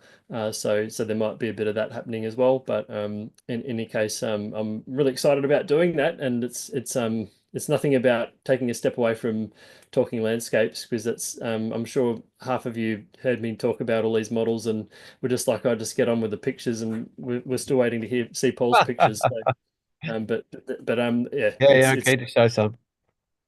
let's do it, Paul. You got to stop me talking at some point. Oh, yeah, that's usually the other way around, isn't it? Oh, you might have to make me a Yeah, co-host for maybe I'll that. just do that. Yeah, All very good. cool. Yeah, I'm looking forward to this. Yeah, year in review. It's been interesting just kind of reflecting on what the year's been. How's that looking, Lucky? Looking pretty good. Oh yeah, you had your exhibition. Yeah, so I haven't had an exhibition in Hobart for I don't know, like a solo one anyway, for like 17 or 18 years. I think I figured it out. Well, it was my last kind of solo show, and I've been exhibiting all around different parts of Australia and different countries even, but not here. And it's sort of there's a few reasons for that. Hobart is not as big a marketplace as, say, the Eastern Seaboard, and also they don't necessarily view a lot of the art. There are some really wonderful galleries and some fantastic art happening in Tasmania, but they don't view photography in the fine arts sphere, which I found particularly frustrating. And even this, I actually, you look at that work and it doesn't even look like photography. It doesn't. And most people come into the images, come into the exhibition, look at it for an hour and ask me what paints I use. And it's kind of like, and I love that. And even when I brought some of the top end gallery owners from down in Salamanca into the exhibition, and I'm just trying to say, have a conversation. When is this kind of line going to dissolve between the relative support for photography as a fine art medium, that it's accessible and that you'll support it? And they just said it's still not there yet. And but I do feel like it was a step in the right direction in terms of dissolving the line between the two, because I'm personally quite passionate about photography as being supported as a genuine artistic medium. In a lot of ways, and it just is. It's just, I think, in a younger nation like Australia and New Zealand, even where they don't have a long history of photography here, compared to America, Europe, even Asia, where they have a much longer standing and there's much more established space in the art sphere. Not that I'm running around saying I'm an artist or anything, but I think at heart I am. And it's the area work in particular that really allows me to dance in that sphere really beautifully. So this was an exhibition, and I love collaborating with people. I've got a good friend, Tom Polacek, who's this wild and amazing guy. He's actually doing a photo shoot in Madagascar at the moment, shooting all these the dying sort of realm of original wooden boats and fishing boats. It's one of the last and biggest wooden fleets left in the world. Um, Look, you hearing me okay? I just feel like I'm talking to myself at the moment. No, no, it's all right. I'm still here. I'm just taking it all Taking in. it because I Been just got a nice to blank have a screen with break my from not photos in. talking. Yeah, So it was no, really but fun. I It was was just really, thinking about I'd love to do a collab with you sometime, although we do have our Aurora show coming up, which I yeah, we've don't got know one coming up. It's well overdue. Speaking of collabs, this is a very dear friend of both of ours, and I got him to do the how. printing for my big work. Because he did, oh my God, he did such a good job. That was one of the most beautiful frames. Even the paper, the mounting board they used was metallic, and the paper was the Honeywell photo rag metallic, and it was a hand painted um, kind of frame as well, handmade. And that was my feature image for the show, which I was looking forward to having on my wall, but it sold. In fact, we did Oh, well. We sold about, I think, 19,000 worth, which is pretty good for a photography show. And what I loved is sharing it with all my friends. And we had a massive opening, and it was really, really fun. And it's rare in my modern life that people have got to tangibly see my work in Hobart and Tasmania. And a lot of these people have been supporting me for decades in terms of my work. In fact, ran into a bunch of them last night actually at another fundraiser where I was contributing some photos to help a friend do some experimental cancer treatment in Mexico. And they were all the people that were looking at me, smiling, going, "Man, you come such a long way." Because they were literally looking at me 25 years ago with my point and shoots, just saying, "Look at this frother." So it was great to share it with everyone. There's my good friend Tom, and one of my oldest friends, Mara, and a good friend Peter. And so really, really special. I mean, Lukey was there at the opening with his partner, which I really appreciated your support too, brother. Um, so that was really fun. not shortly afterwards, and unusually we had one of the biggest swells of the year hit in the middle of summer, which never happens. And I raced myself down. I was out surfing the night before at a very, very special break that really breaks.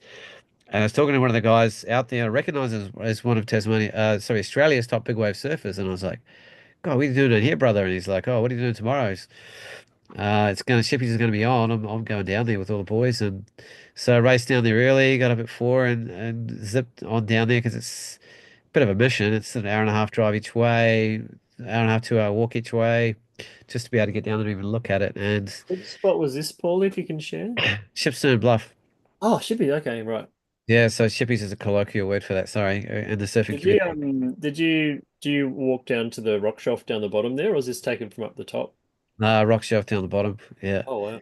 Yeah. Yeah, and this is Jimmy McCain. He's one of the local chargers, and you can see the step on the wave, and it's a crazy wild That place. And light's perfect as well, isn't it? Like it's yeah, just light was shot fantastic. like perfect.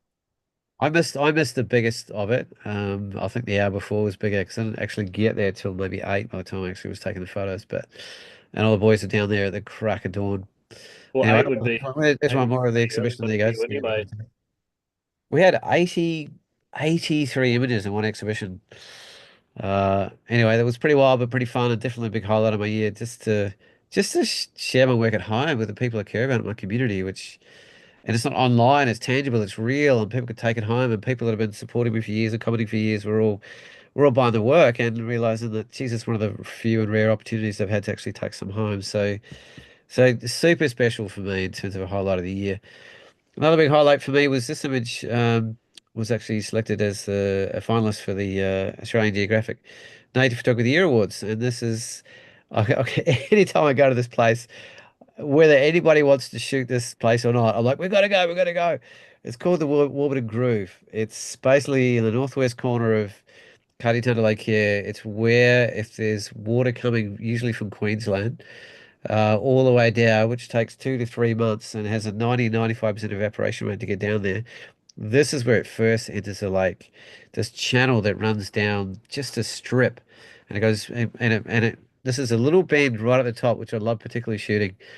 And I think this one was taken on my Altitude South project with Tim Raider and David Dallenberg that we just exhibited last year in the Barossa Valley. But it was nice, and it was a special competition, especially Lukey, and I didn't expect it. It's a much more artistic It's never shot. what you expect though with comps, is it really? At the end of the Well, day. they're generally a far more scientific orientated shot. Like I've seen images with more scientific story and less aesthetically beauty that have done really well in that contest, more than the other way around. And It's also I don't think there's a lot of consistency year on year because the judge changes are pretty wild really, like in the sense of there's no like judges that stay on the same time. I don't know much about the judge selection process. I've been a judge myself at one point, so that might not give it the best rap, but the point is that the I like don't I know, feel sorry. like you almost have to match what you're doing to was it Jackie Rankin and judging that particular year? Like it makes a big difference in if you consider it from that perspective. So Well, this year, but like next year, it's Tim, no, David I think Stowe and I Scott think Patelli, who was yeah, last year's was this year's winner, and I think it's 1/3. I don't know. I do feel like in a way theirs is more consistent than something like Head On, where you just like have no idea what the hell is going to win. But I'll keep moving because I've got a lot to share. But because yeah. that's an ongoing conversation. So a big part of my year was workshops. It's not always a big part of my year, but this year it really was. And I tend to pick places that I really love and that I'm really excited to go to myself or know a lot about and have a deep relationship with. And this was just a good opportunity to go home. I spent 5 years in the South Island, New Zealand, and it became a really special place to me. And I left to come to Tasmania from there on a bit of a whim and ended up not coming back. But this was a special trip for me to run a trip there with a good friend. Rachel Gillespie, who's who's an absolute character and a wonderful woman, frother night photographer, and genuinely wonderful, authentic human being. We get on like a house on fire, the two of us. So we set up a trip with multiple aerial components as well. It's a 10-day trip in the South Island. So we based this is we literally we're trying to figure out when to fly, and I realized, oh my God, the best time to fly is in the first hour of the entire workshop, and I had to tell everyone to let them know, be ready, pack your bags when we pick you up, so you're ready to go straight to the airport because we're going straight up and we're shooting around Mount Cook for sunset and we're going over all the the braids and the north of Tekapo and around the back for sunset, and we got up at dawn the next morning and went straight out to some special kind of tucked away lakes and areas And that that's the Rachel reason why you and I love. join a workshop with someone that's just that experienced too. Like, is it a lot of other operators would just be like, oh, let's scheduled in for that time, so we'll do it then. But being able to be adaptable and be able to read the conditions is just such an asset when you're going out with someone like Well, Paul. I wouldn't have got this shot if it wasn't for my client. The light had gone, I was packed up, it was a good 45-minute walk back and it was going to be dark and I was like, oh, we had to meet the other group and I was like, let's go, we better go. And the lady was like, yeah, no, I'm not going anywhere. And I was like, oh, and I already packed up my gear and I was sitting there and I turned around and went, oh my God, the light's going off again. And I was like, oh, unpacking everything and got another really lovely shot. That's Aoraki, the great queen of the South Island, and the biggest mountain in New Zealand, Aotearoa. April is Oh, same this is here. Some over there is yeah. Autumn colors are fantastic, and Twiles was a wonderful place to experience the autumn colors, or anywhere in the South Island, really, the bottom half in particular. Lakes around Queenstown and Wanaka are just absolutely stunning. And if you know where to go, and this trip, I don't know, I don't know what went on, but every time we went anywhere, the light was just off the show. It was like you've got to be joking. Like just about every time we turned a corner and went anywhere, it was just every day. It was so amazing that by the time we got to the last day, we got up to go and photograph pouring waterfalls in Fiordland, which is an unbelievable thing to do. And everyone said, we're too tired. We've got too many good photos. We've had enough. Please stop. And they're really keen shooters. I shot that at 100 kilometers an hour with a 400 mm lens out the car window. As Luke knows well, I'm a bit of an opportunist shooter. I'm always looking, and always He's having a crack. always got his camera with him at like just times you would not expect to even think of bringing a camera, and you're like, damn, I should have brought my camera too, and he gets the shots. This very This is Rachel, and this was actually her Uncle Dick, who's an absolute legend. And I actually made a point of doing a really beautiful portrait of everyone on the trip because it's sort of something I could do and I get in the mood for. And when the light's right and the mood of the group's there, I'm like, let's go, let's go. And it's a lovely gift to give back to people and not something that often happens in your life, especially landscape photographers. I mean, how many great portrait shots have you got of you taking landscapes, even though you've been shooting it for a zillion years? Look, I've got like maybe one or two. Yeah. And I've been shooting for almost 30 years, so it's pretty rare. So I know enough to know that it's a gift to give it back. And I think I know a few people that are using profile pics that they keep coming back to that you've shot. So It's it's true. really and I've done the same for other friends as well. It's just a lovely thing to be able to give to people, and it's a nice thing, if you're out with your friends to be able to, obviously you want to take a nice photo, but you don't want to give one that makes them feel awkward trying to do something with. But yeah, it's a super nice thing to be able to do, especially if you've got a quiet moment where you're not really getting any shots. You can, you know, take a shot of your friends or whatever they're out in the field. Yeah, I definitely. I tend to get older with my clients so well, they often become really good friends. And I did 2 or 3 more days of shooting after this workshop with clients just because, like, well, let's just keep shooting. And this is Wow. an example, we got up really early and I didn't have a car at that stage, but one of the other clients did. So she grabbed me, pre-dawn and we drove up Triple Cone ski field actually. And we Wow. just happened to get the inversion and we're way up there. There's nobody up there but us. And we were up there before the sun came up and it was just freaking magic. You're losing your Uh, mind. yeah, I Wow. was absolutely losing my mind. I was like, oh my God. Luke's taught me the hard way, that it's worth getting up way before sunrise to the big places, 30, 40, even an hour before the sun comes up is often where the best conditions and best lighting is. Pretty So, brutal for people. Like I'm not as bad as you as a morning person, but I'm not really a morning person either. And landscape photography is pretty brutal for the night owls amongst us. But fortunately there is astrophotography as well to take care of that aspect of things. But yes, yeah, that early helps a bird little gets bit. the worm. But I gifted myself another 10 days afterwards. And I talked about this at length as a show I did on this whole trip, which is pretty special one That for was the me. last show, wasn't it? I think. I think it was actually, yeah, Isn't that 126. hilarious? So Wow. this was an incredible helicopter shoot. I'm going again with Rachel next year. We've still got a few spots free. I think I'm going to check in with her this week about how that's Maybe I'll looking. have to twist your arm, Paulie. Even a nicer, we're 1 week earlier, which is actually means we're right over the absolute busting peak of the color. Like I thought the colors were epic last year, and we were there for the second sort of late half of April, and literally Rachel said to me, "You should have been here last week," and I was like, "Okay, well let's do it. Let's do it in that week next year." So we are. But yeah, my highlight for me personally with this big 10 day solo journey afterwards was just solo helicopter flight with doors open up over Fox Glacier. Mm, It was one of the best pilots I've ever flown with in the world. That's Michael Glenn was just one like, of my oh my God. favorites.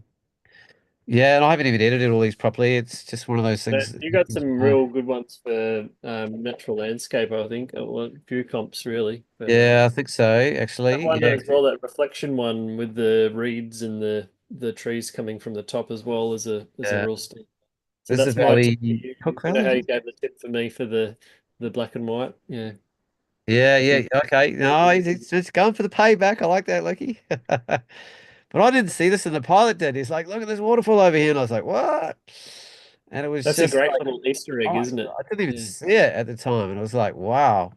So he flew me down there. We got pretty close and pretty low, and yeah, we were racing down that valley at top speed. I can tell you to get back because I've got to be skids on the ground by sunset or just after. So, and as you can see, that sun's hitting the water. It's not that far away, and there's a ways to go down there. So yeah, that was 9 years in the making, that shoot. And even when I was up there trying to get the right weather and get the timing with the pilot, and it was pretty tricky, but I got there.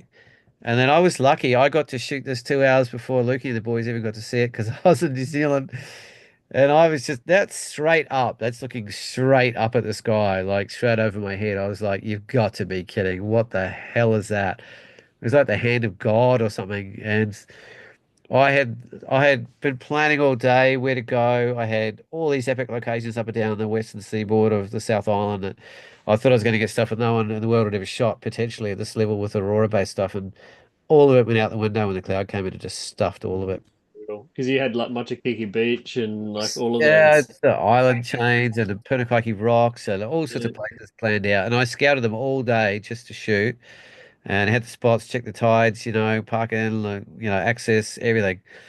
And it was like, it was all off. And I either had to go all the way to the East Coast and abandon my trip up to Northwest, which I was really looking forward to, or I raced as far as you could up to the end of the road on the Northwest just to get half an hour before the clouds came in, which I did. To be fair, I ended up probably getting an hour's worth, but and it was ridiculous. It was 360 degrees in every different direction. I felt like I was on planet Mars. Everything was just glowing red, and yeah, real highlight of as just a life experience. Really, have something that crazy. And I went up to the beautiful caves in the northwest corner as well, which I love. That's actually lighting it up sort of That's from the the inside of the arch, isn't cave it? looking That out. that Well, this is one of the big arches. Yeah, Open Eddie. And another big highlight was meeting this guy, Barry Bazza. Bazza has one of the biggest uh,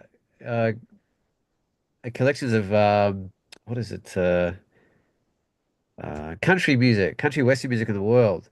Like he's got rooms and rooms and rooms of this, tens and tens and tens of thousands, and all these are signed by the actual people, living and dead, and he gets collectors from all around the world going after him. And we just got on like a house on fire, and he told me that some guy had come in to shoot it and done a whole bunch of business nearby and taken everybody's money and disappeared and never gave anyone a photo. And when I heard that story, I just said, you know what, mate, karma is what it does. I'm here to I'm gonna readdress that karma for you, and I'm just gonna do a shoot for you, mate. What do you want me to do? And I spent the whole afternoon shooting and doing walkthrough videos and all sorts of things and portraits of him, and didn't ask for any money at all. And he said, "I've got to give you something, mate. Got to give you something." And I was like, "All right, give us some music." And he gave me 2,000 country and western songs.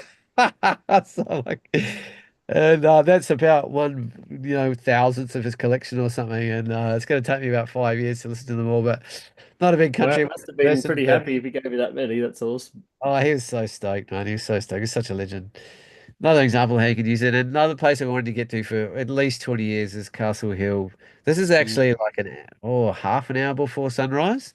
It's this really interesting kind of soft glow and very, very spiritual place, like a very powerful place to spend time, very unusual, kind of spooky.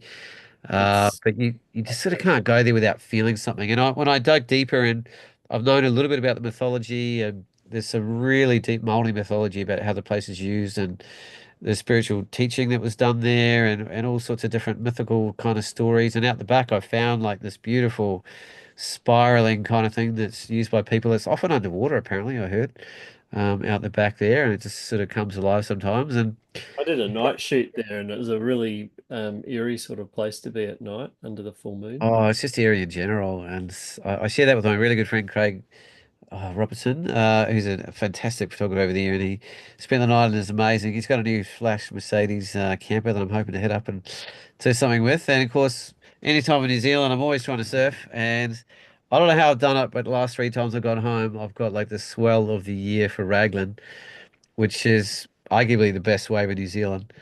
And I mean, this is a paddle out spot. I mean, there were people that stood there for an hour and a half and couldn't get out. It was 6 to 8 foot. There was like the 18-second period swell, which basically means it's non-stop. There was no breaks in the waves the whole time. That's the paddle out. It's just wave after wave after wave after wave. And it was just like, it's pretty rare I get any surf photos when it's this good, especially. But I forced myself, and I literally shot these in about 6 minutes to get some shots just before I paddle out and got some of the best waves I've ever had in New Zealand in my life. And it wasn't small, and it wasn't for the faint-hearted, but oh my God, it was unbelievable. I mean, that's kind of the height, that's getting close to 2.5 triple overhead there on some of the sets. So heart the mouth, some of the waves were almost a kilometer long, and the paddle outs were huge. And if you got caught inside, you sort of had to do a lot of work to get out. But it was a bit of a dream. It was a bit of a dream. It's not that often that everything lines up and you get there at the right time and you happen to be in the right place with the right equipment and the right wind and the right tide and the right crowd, and for things to just give you one of those experiences that you'll be remembering for the rest of your life. So that was pretty special for me. And funny enough, right when I got back, I got commissioned by a traveling pro photographer from California to go and do a shoot, and I did this down in Bruny Island, so it was kind of like win-win. And his whole mandate for what he wanted to shoot was the backgrounds. He wanted to have a really spectacular backgrounds for his shots. So I had to know the place really well, and having surfed there for 25 years myself, I was the right person for the job. So I picked cliffs and different sort of quirky angles, and I borrowed good old Phipsey's 100 to 500 lens and put that to work out there. And he was a phenomenal surfer, really unusual board. It's like a 5'6" sort of crescent moon tail twin fin. So, but he could do things on it that were just ridiculous. Like that's I going love up for another like almost like helicopter rotation. And, we almost had it to ourselves as well, which is pretty spectacular. So yeah, he got the backgrounds and he's pretty damn happy. And then what I was happy about is right at the end, the lights started going mental, and I actually raced all the way around and walked sideways up this peninsula to shoot backwards. It's not many times in my life I've actually been further out to sea than a surfer and shooting backwards towards the it. shore. So it's a very unusual background or angle to be able to shoot from, and it was really fun, and it sort of made for some really unusual shots. So as you can see, rather than just focusing just on him, it's all about the context of him in the landscape. So a lot of it wider, and I ended up doing a beautiful portrait session on the reflective sands down there because as Lukey knows, this Cloudy Bay is like a home away from home for me. It's been going there for so long and so many times. Really unusual surfboard there. You can see that sort of double concave and that bizarre kind of crescent moon tail, which is not something Oh, I've ever seen in my entire life. And a twin fin as well, and quite a short board. But yeah, man, Ethan Foley, he knows how to use it. So that was a big highlight. This was one of my workshops with Lukey. yeah. This was the Eastern Highlights one, wasn't it, Lukey? So this we started on Bruny Island. So this is one of the sea caves that we go out to on one of the Petticoat tours, which is just ridiculous. Mm. I wish we could just be there for half an hour and just nail the Uh, shots. I got a couple I'm pretty happy with from there, but yeah, you have to be pretty opportunistic to get anything.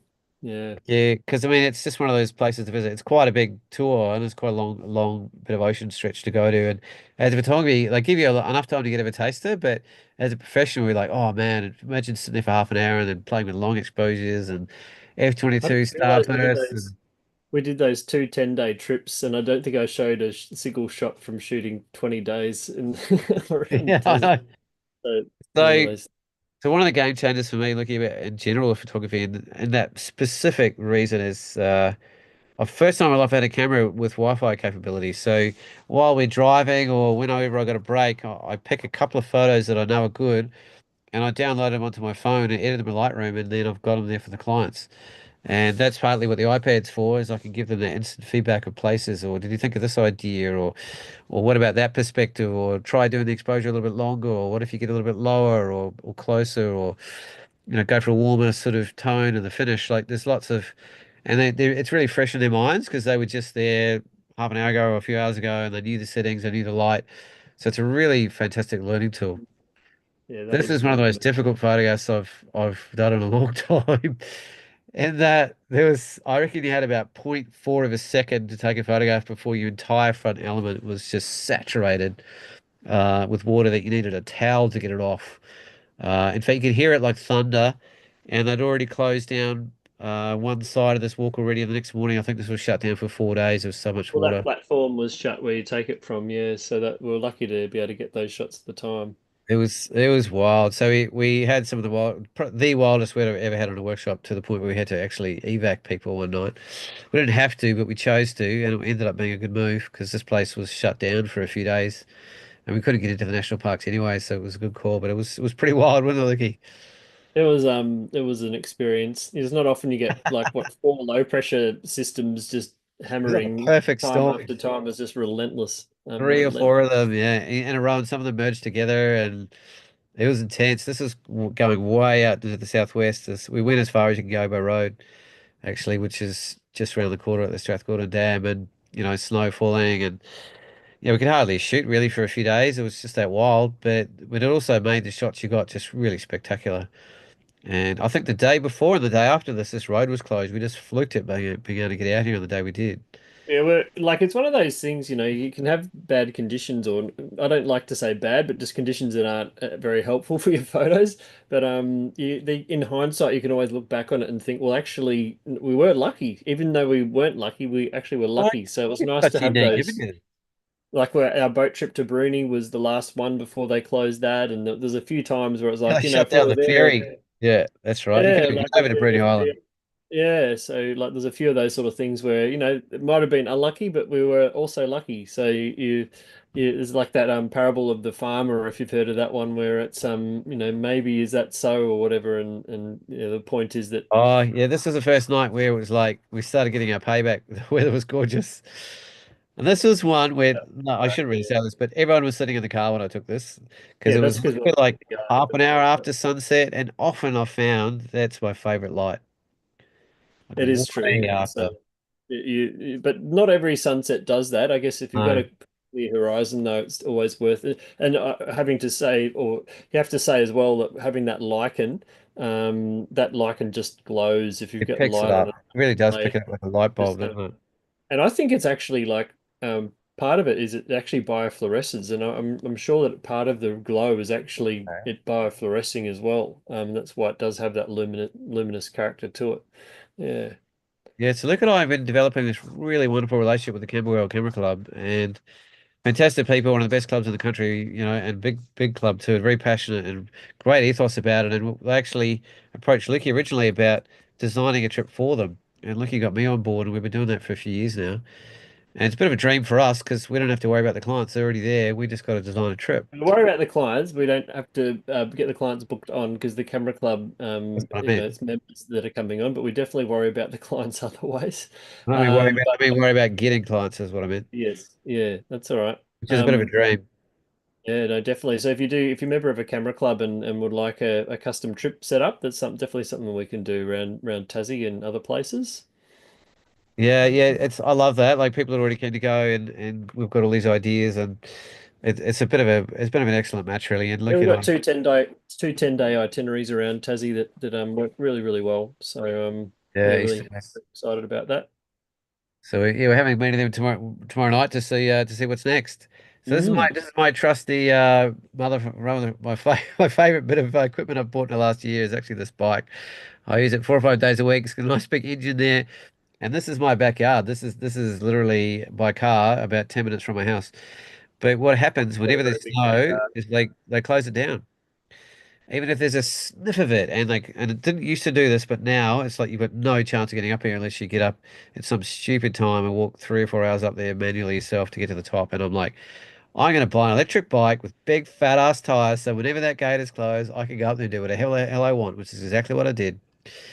And I got up, I pushed past the gate with a big smile on my face, rode through all the snow, made it all the way to the top, and got the most epic sunset. And there was nobody there but me. And And they've had there's rime ice, like solid thick ice. These are actually just iPhone shots, actually. I haven't edited the main photos yet, but oh my God, it was stunning, but it was freaking heck, it was cold. Like I live just sort of down the hill over here, actually, and that's part of Hobart Town there. Pretty special backyard to have, I have to say. But oh my God, it was cold. I was taking, by the time I finished this and realized I had to go down, it was about, I think it was about -8 up there. It was that cold, and I couldn't feel my hands at all. And then I realized they were starting to really hurt, and I was like, "Oh shit, it's dark. I've got to ride down. It's about a 40-minute ride back, and it's and it's already ice, right? -8 and getting colder. It's ice, and it was just like, I hadn't really thought through the ride down. I was so frosted on the light. I was like, look, I just stayed up there till it was gone, and then I went, oh shit. So I was straddling my bike I was trying to like, what's the safest thing? Because I'm on ice here. Like, I haven't got ice tires. Do I just skid everywhere? Do I not brake? And I almost got taken out by a possum that ran across right in front of me. And I tried to brake and the bike's skidding everywhere. And then I was trying to ride with my feet over both sides, trying to think if I do slip or fall, will that like stop me from breaking a leg or something? It was pretty wild. And I was so cold, I took my socks off and put them on my hands because the gloves weren't good enough and I couldn't feel my hands. And I was trying to use one finger at a time to break because each one of them, and I tucked the other one back inside the sock. Oh my God. But it's crazy things we do. And then easily, arguably, the single highlight of the year for me was leading a trip through Bhutan on my own. I've been before without a monk, and he gave me the nod to take a team over there myself this time. And uh, I actually saw Everest on this flight, actually. Oh The most, wow. that's the flight, and you just feel like you're kissing the sides of the valley into Paro. And just the culture, the richness of the elegance of the people, their spirituality, and the religion that runs through the whole country. Everybody's a Buddhist, basically, or a Hindu, mainly Buddhist though, and super welcoming, super accommodating, really elegant, beautiful people. This is a famous kind of horse ranch, actually. Um, really, really colorful place to photograph, super vibrant and so multi-layered. They're the only nation on Earth that has never been successfully invaded by another country in the world. So their culture and their heritage is unbroken. And I was playing soccer with the young monks up in one They of don't this have island. pickleball And over there. what's that? They don't have pickleball over there. Oh, they actually have just started pickleball. It was in the Flight magazine coming over that they're building 4 courts, and that was pretty special. And just having gone there again, every time I go, I sort of want to just dive even deeper. This was a crazy wildfire festival. These are literally translate to the gates of hell. And before they do a really big cleansing festival, this is the opportunity for everyone to cleanse the evil spirits away and wash away their sins and bad thoughts. And you do that by running through the fire. Paul, I And just interested what shutter speed you would have used for the prior one, just to get oh that speed. yeah, that would have been maybe 3 or 4 seconds by hand, Oh, actually. right. Oh wow. Yeah, Okay. yeah. Like I don't have a tripod down there. I was just shooting my hand. I was just experimenting, just trying to get the how do I catch the feeling and the energy of this? And this was getting super low. These people are literally just about tripping over Great me. speed. And Wow. I'm like, you know what? I've got to do this. So I did. Oh, there it is. And there's me there, and it was like it was pretty gnarly. Like I almost lost an eyebrow, and literally about 10 seconds after, one of these pillars fell and smashed onto a guy, like fully on fire. Like people have died doing this ritual. Like it's not a lighthearted thing to do. It's a really powerful, intense thing. But I have to say, I felt different. I felt lighter. I felt clearer, and it was something One less happened to me, eyebrow, you would be a bit lighter, I suppose. And yeah, a few less eyebrows. And how do you catch the energy and the spirituality of a festival without just being, completely literal? So colorful, so elegant, so refined, and a lot of the people that turn up are, they have nothing, but they'll put all their money into their costumery and the celebration of the big festivals and events. And we time the trips so we get some of the most colorful and more remote ones. So I think on this one, there was no other Europeans, there was just us. which was pretty special. No visitors at all. Very mysterious designs. They're like fort kind of monasteries, but that's actually where the monks live. And there's 50-50, the monks and the administrators, kind of the politicians and lamas, kind of live side by side, and they run the government and the country together side by side, and they all contribute to the policies and the well-being of the country, which is a bit unusual for any country, really. And a lot of really interesting, really high roads and high passes that get up to 3, 4, 5,000 meters high. This is out to a very remote Ura Valley in the kind of central Bumtang region, which is probably the spiritual hub of the country. And ended up playing kudu or darts with all these cheeky young kids, which was pretty amazing. This is a really beautiful shot, actually. I literally got that out of the car window. We actually got stuck. We actually slid down some mud and ended up sliding one of the wheels into a hole. And we're getting one of the local farmers to come out and try and get our car out of the hump there. This is one of our guides, Ugyen. Ugyen. He's a bit of a player. He's just such a good dude. And just walking off the side of the street with 100 to 400, it just opens up a lot of the range. We came across all these young monks that were learning how to use these flutes, which was super special. The Wow. mist in that time of year in September was a little bit earlier than we normally go. It's kind of like it's after the monsoon, but not quite before it's stretched into the other seasons. So what are they called? The cypress trees in particular are amazing. And yeah, some of the most beautiful kind of tree mist shots I've got for a long time.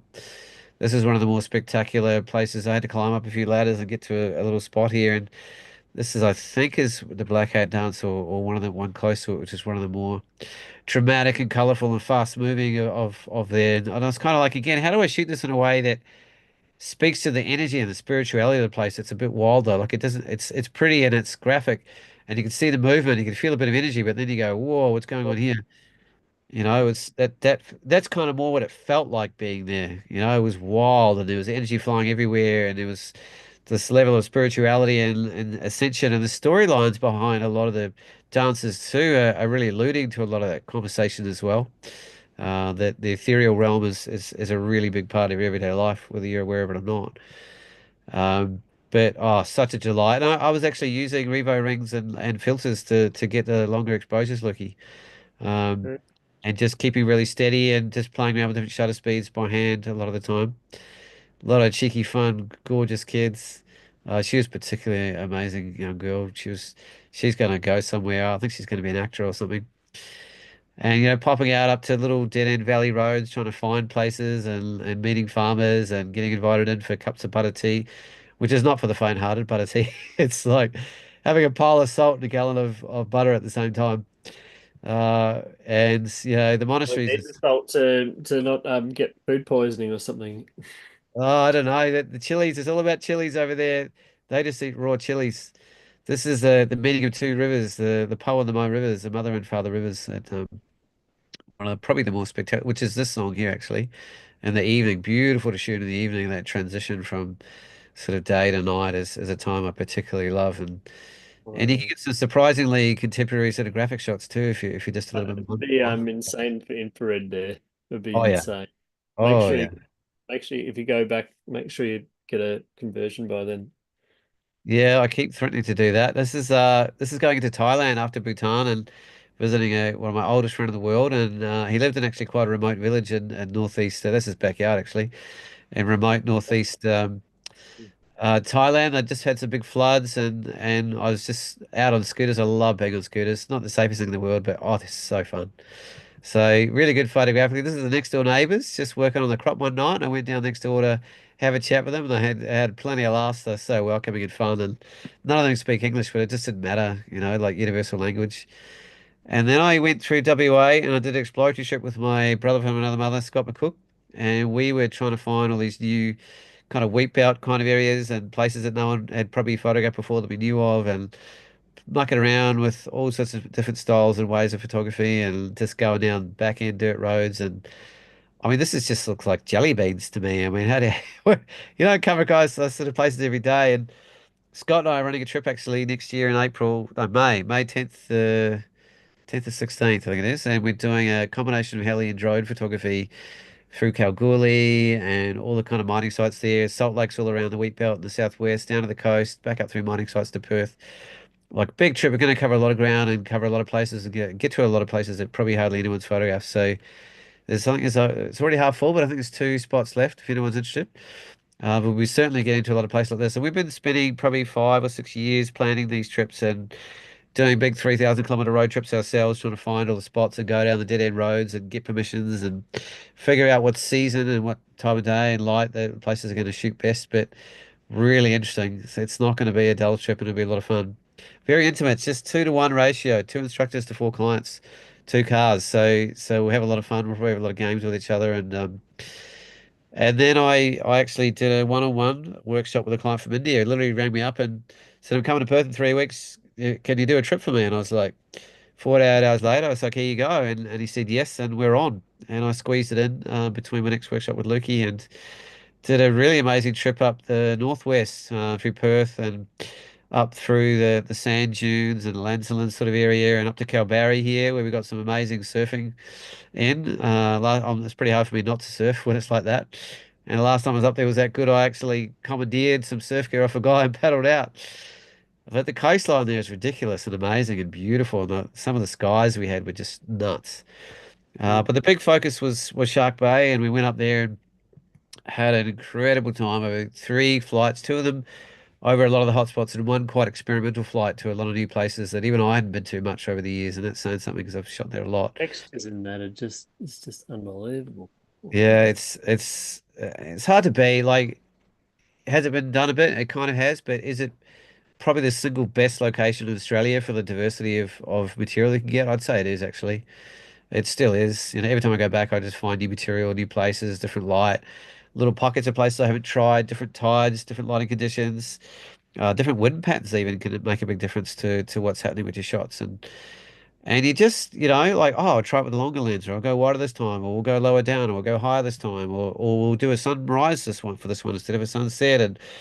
And so, yeah, I'm setting up another one just before the April one. If I'm just going to make it really intimate, like one or two, maybe three people tops, um, and do that similar route up the coast to get Kalbarri and Hutt Lagoon and Shark Bay, and it's a really amazing trip for both land and air, really. But so many moods and so much diversity of material. It just never fails. Very elegant place too. The dunes in particular, I get really drawn to. I'm a pretty big lover of the Death Valley dunes, but they're some of my favorites in Australia. Um, and even Yeah, getting out on the dunes. yeah, I've shot there too. It's just yeah, Oh, the ice cream one's just near Cervantes there, and yeah, it's yeah, it's fun. And a good old Hutt Lagoon is always colourful and fun and interesting and dynamic and quite contemporary a subject to photograph, really. I haven't sort of edited a lot of these yet. I just poked through a few, but it's quite different every time I go. Like the density and intensity of the colors change quite a bit over the seasons, and different color vibrancies sort of ebb and flow between the different kind of ranges of the hues. And this was on an experimental flight that I can't tell you where, but I might I might take you to if you come on the trip.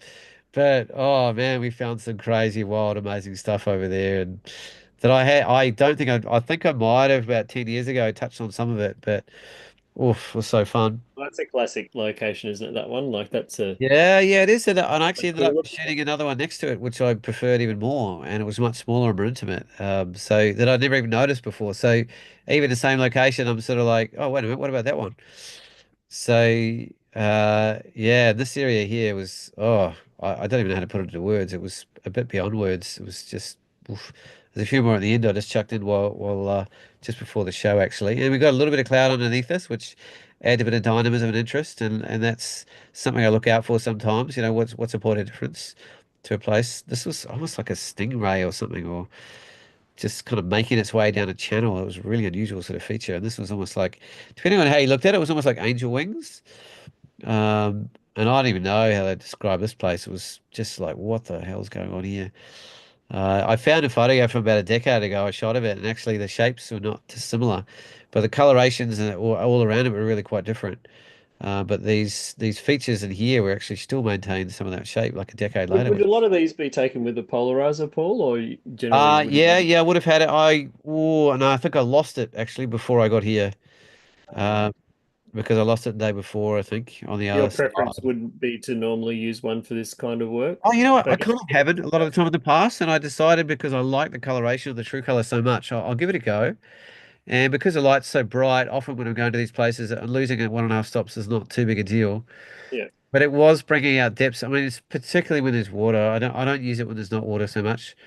But Yeah. when there is a bit of depth of water to push through, or there's some feature or pattern like there is here, all these sandbanks underneath, it brings it much closer and gives it a bit more perspective and a little bit more kind of sense of depth about it that you can't quite reach, particularly if there's, And I noticed like if without it, because often you're doing these cyclic moves, like in circular kind of ways around areas, and you'll lose maybe 30, 40% of your loop to reflections of light on the surface. Mm. And with the polarizer, I was only getting 10 or 15%. So I was getting an extra 20% out of my loops. Yeah, And yeah, yeah, yeah. I hate it when it you work out that angle where it's just that's so much nicer colors in that angle, and it's hard to like I position saw yourself. that in real life and I was like, you've got to be joking. I've never seen anything like that in my life. How many colors can you fit in one shot? It was ridiculous. And really elegant pasteline and beautiful colorations. It's like, I don't know if I'll ever find it like this again. And we had the wind there kind of creating these beautiful striations as well. It was Yeah, pretty bonkers. And then just edges and layers of different things happening. And so I'm gonna have a lot of fun sort of doing a proper edit of these and getting some different material out because I haven't seen much like it. And for you somewhere that must I'm be going, sitting on a whole bunch of crazy stuff. oh yeah, this part in particular is pretty nuts. I'll speed it up a bit because we're a little bit over time, but Yeah, nothing I've never shot before like this. Because sometimes you've got to pay a bit extra to do a longer loop or go to an area that is over a lot of ocean first. That you're not necessarily gonna, which is a bit more of a gamble. So often I'll do the two shoots, two big shoots over all the kind of big hitters, and then I'll leave a third one up my sleeve after I've scouted the area for a few days and talked to the pilots and got local knowledge and make a judgment call to do something a bit different, a bit out of the way. And it makes sense. You want to have your things in the bag so you can yeah, walk away yeah. with something you're happy with, and yeah, yeah, And oh, yeah. that shoot, it's some of the Yeah. best shooting shots I've ever got. Like, They're really good. Like I yeah, I shot them many years ago, and I try to seek out dunes that are anywhere has much textural detail and stuff, and it's pretty hard to track down. Yeah, look at the light on that, unreal. that was like, yeah, 20 minutes after sunset again, that really late glow. And I was pushing it because I was doing it That's all the by story. hand. But I had my 1535 28 IS and it was fine. And then another Oh, night back that's on the coast, that's me actually. So that's not my photo, that's my client Satish Nares. And we did a sort of midnight run down to the coast. And there's actually, that was a night there was a bit of aurora going on in Tassie. We were trying to see if we could get some of it, but no luck that far north. oh I well. worked through a few fun ones from the daffodil, no, sorry, the tulip farm Cool. up in the Oh northwest. yeah. And we came across this Instagram influencer doing her own photos, and I asked if I could take a few of her. That was one. That was pretty fun. This Oh, was that's out of control. we're just shooting the seagulls, and I was just like, wait a minute, how can I do this a bit differently? No tripod, I was just shooting by hand, and I was Oh, was doing that it? one That was exposure. it. Stanley at the wharf, was it? Yeah, yeah, the Wharf at Stanley is there's a It's lit big up by the street lights. Yeah. yeah, lit up by the street lights. I'm always trying to think what's a bit different. What could I do that's a bit more expressive or fun or creative and yeah, if you come on another trip with Luke and I, we might show you where this is. You'll never find it in a million years if you don't know, but it's just one of the best like little kind of abstract rock feature places I've ever seen, and on a real micro macro level sort of as well. There's different universes and kingdoms of places in here, and you could just spend just days there really. Mm. It's yeah, a bit awkward to get to, but it's fun. Tucked away on this is our 10-day kind of best of the West kind of workshop, as it were, Wild West, and so up through Stanley, round into the Tarkine now, into some of the beautiful areas, and out on the actual West Coast itself, we're lucky enough to get down to some pretty special areas out there, but not that easy to get to. Um, and we're just lucky to have this in our backyard, Loki. It is one of the most beautiful Mm. coastlines in the world, I reckon, one of the most dramatic and interesting, certainly that I've come across in my lifetime. Um, yeah, the waterfalls too. Good old dip falls. Hard to go wrong. We got lucky and got some good water in there, which is really lovely. And yeah, some of the national parks that are less visited really than they should be for how spectacular they are. Again, this is about quarter of an hour after sunset, but there's just such a big glow. And tucked away in the forest.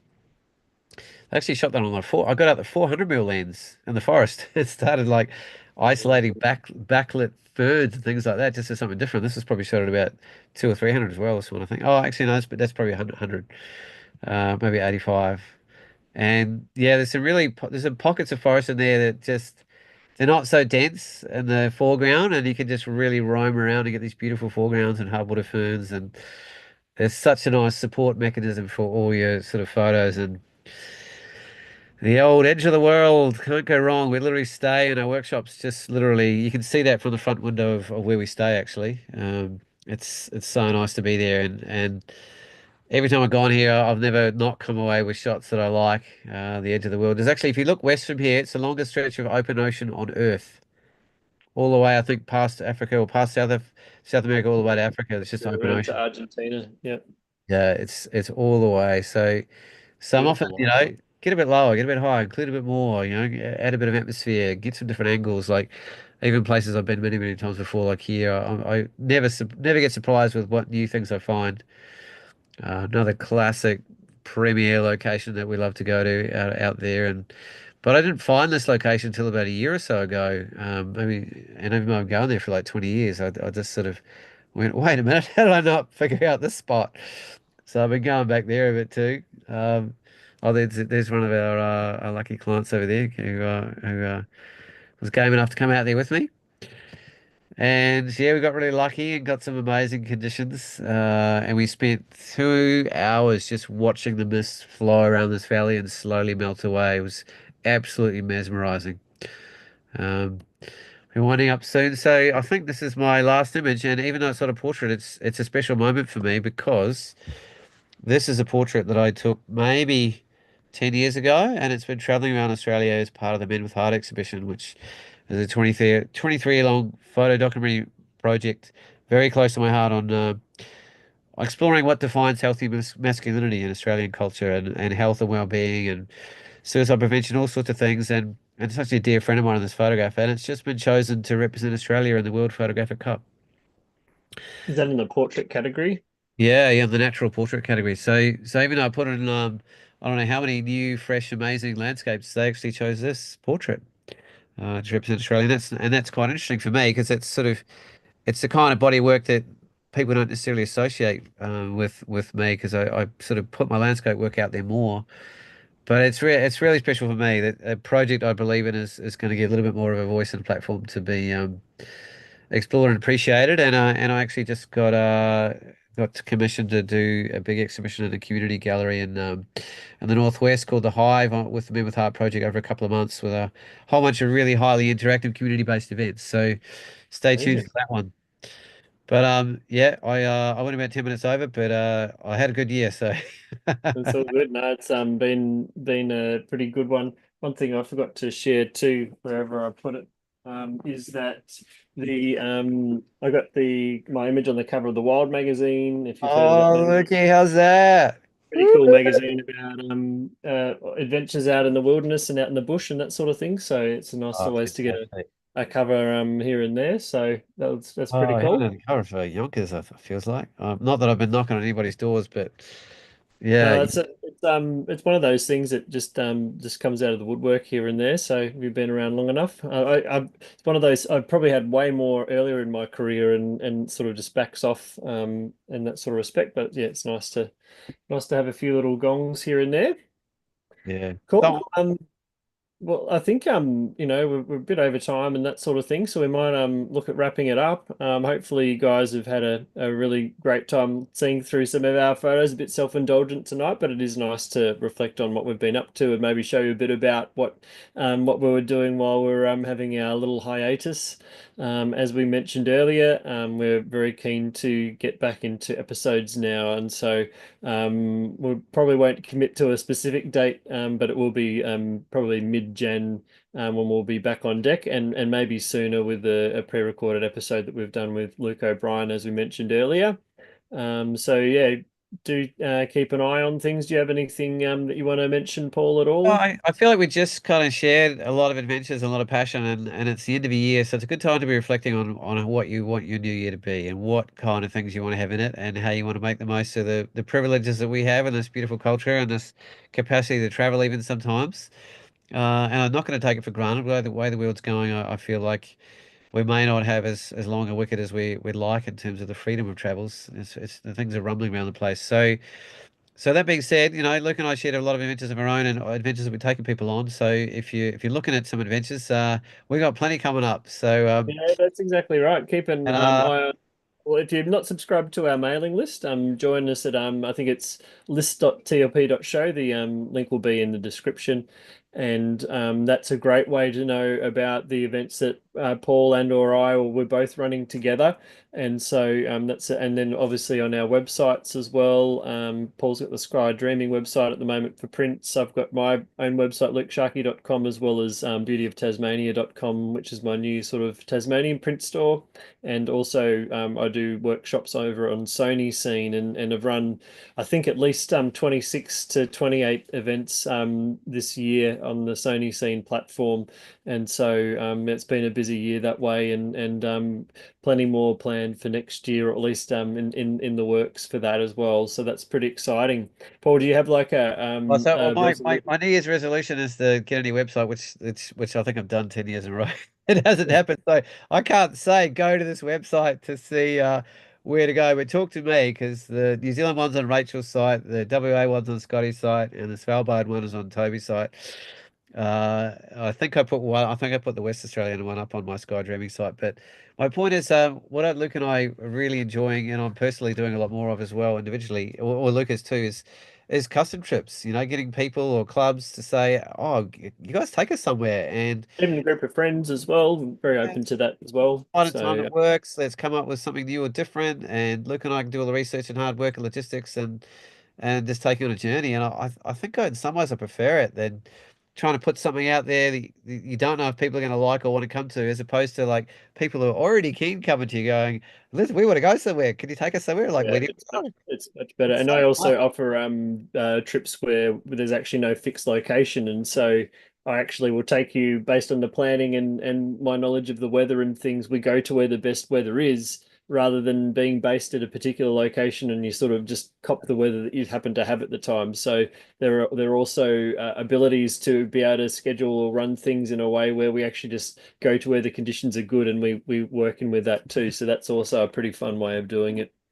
as Luke and I well. probably will probably include some of the show next year. We're going to be a bit more proactive about our critiquing sort of stuff too. Like obviously I still do a lot of judging and that kind of thing. And that's actually the client that I took from India to do a custom workshop. He was actually a client that I'd worked with for years doing image critiquing and then it's translated into something else. So it's kind of like, yeah, don't be shy if you're thinking of, upping your website or doing a book or getting a few images ready for a competition. We're pretty good people to reach out to and sort of up a game on getting things ready for that sort of thing. Yeah, that's my big New Year's resolution for next year. Is I'm working on a book at the moment, which is pretty exciting with our dear friend Dex, Yeah. who does all our show graphics and has been a guest on the show more than once. Might even be watching. Hello, Dex, if you're watching. Hey, brother. Yeah, so that's really exciting as well. And I just want to share more work, and I'm really hoping to get out into the bush a lot more next year and spend more time out in the field. Oh, Coming back out starting in into the 2 days, shops and look, you're out getting to them the out. walls. Hey. Starting in 2 days, looky, you're out there. Yeah, I'm going out with our friend Andrew, Paul had a shot of earlier, who does a lot of Paul's framing and some of mine too. And so heading out to do a trip in the walls of Jerusalem on Friday, which is very exciting. And yeah, have quite a few other trips in the works for next year, just local stuff and just really reconnecting with nature and getting back out there. And I guess I'm not in Antarctica this year, so that's a bit of a flex probably. But yeah, I'll be going away in March, so I've got a couple of months where I can actually get some hiking done because I've been away pretty much for most of summer the last 2 years. So that's quite exciting, and hopefully can catch some scaparia, which is one of my favorite flowers to Yeah, I've got it for you. photograph. And I don't know if I've got it here, but there was another cover in a calendar that recently came out where I've got a nice Scaparia shot in the front cover, and I realized that I took that shot in 2016 or something like that. And so it's amazing that we our shots can last that long and still be as relevant, but it's also nice to have some fresh stuff too. So that I'm Well, I've looking seen forward to. I've seen years of the build up of this book project, and I'm super excited. It's going to be pretty nuts the combination of Uh, two of the most talented people I know, Luke and Dex together to pull a book together. Oh my God. Yeah, it's looking really I've got pretty high standards with these things, and I'm pretty pumped for it, and it's looking pretty nice. It's just now about working out how to pay for it, and I'm happy to take you guys on the journey of how I pull it all off. But yeah, being able to all of the businessy side, the design and all of that's kind of, and taking the shots, I think is the easy part. It's like actually, and I don't even think putting it together is the challenge. It's probably just actually being able to fund it and actually get that out there and into the world. But that's, I think, as I was saying, sharing is a big part of what we do. And I don't know if there's a better way as a photographer to share your work through producing a book, because of the longevity of the work, obviously, as well as just a really concise way that you can package up what you're trying to exemplify. And for my book, it's about I'm trying to encapsulate the most beautiful views of Tasmania in one book. And so if you can think of a beautiful view of Tassie, it should be in there. And so that's kind of, if I could put it in a nutshell, what I'm trying to achieve across all regions of Tasmania. And I've defined my own photographic regions of Tassie as part of that. So pretty exciting stuff. And I'm sure I'll talk a bit more about that during next year. I Well, think one last thing is that if you guys have ideas of guests or topics or places that you want to hear about, please let us know. Or We're even always, if you wanted to jump on for an episode talking, critiquing photos or anything like that, if you're open to that, we're always open to different ideas and things like that. They don't always work, but definitely, if you've got some thoughts, that's what it's all about, is creating a bit of a community and being there, and sharing. So that's great. but speaking of sharing, share the show. Like it's an incredible resource for the whole world. There's 100, going to be 127 shows now with a lot of the greatest photographers in the world, arguably, and supporting a lot of people, a lot of subject matter. So lean into a resource, let people know about it, like share it, get out, we've given it to the world as a gift and it would honor us the most deeply by it being used and appreciated and enjoyed. Absolutely. And on that note, I think that's a pretty nice way to wrap it up. Thank you so much for joining us on this number 127, and best wishes for the remaining part of 2024 for you, and wishing you a really And Merry happy and Christmas. Merry Christmas, everyone. prosperous 2025 as well. Yeah, Merry Christmas and all of that. And more importantly, I hope you get a chance to get out there and take some pickies over the Christmas break, and really take some great shots. Tassie's a pretty good place to come to if you're looking for options. Pretty Yes. um pretty nice down this way this time of year. So yep, enjoy the rest of your evening, and we'll see you soon. See you Good soon. evening, everyone. Bye. Good night.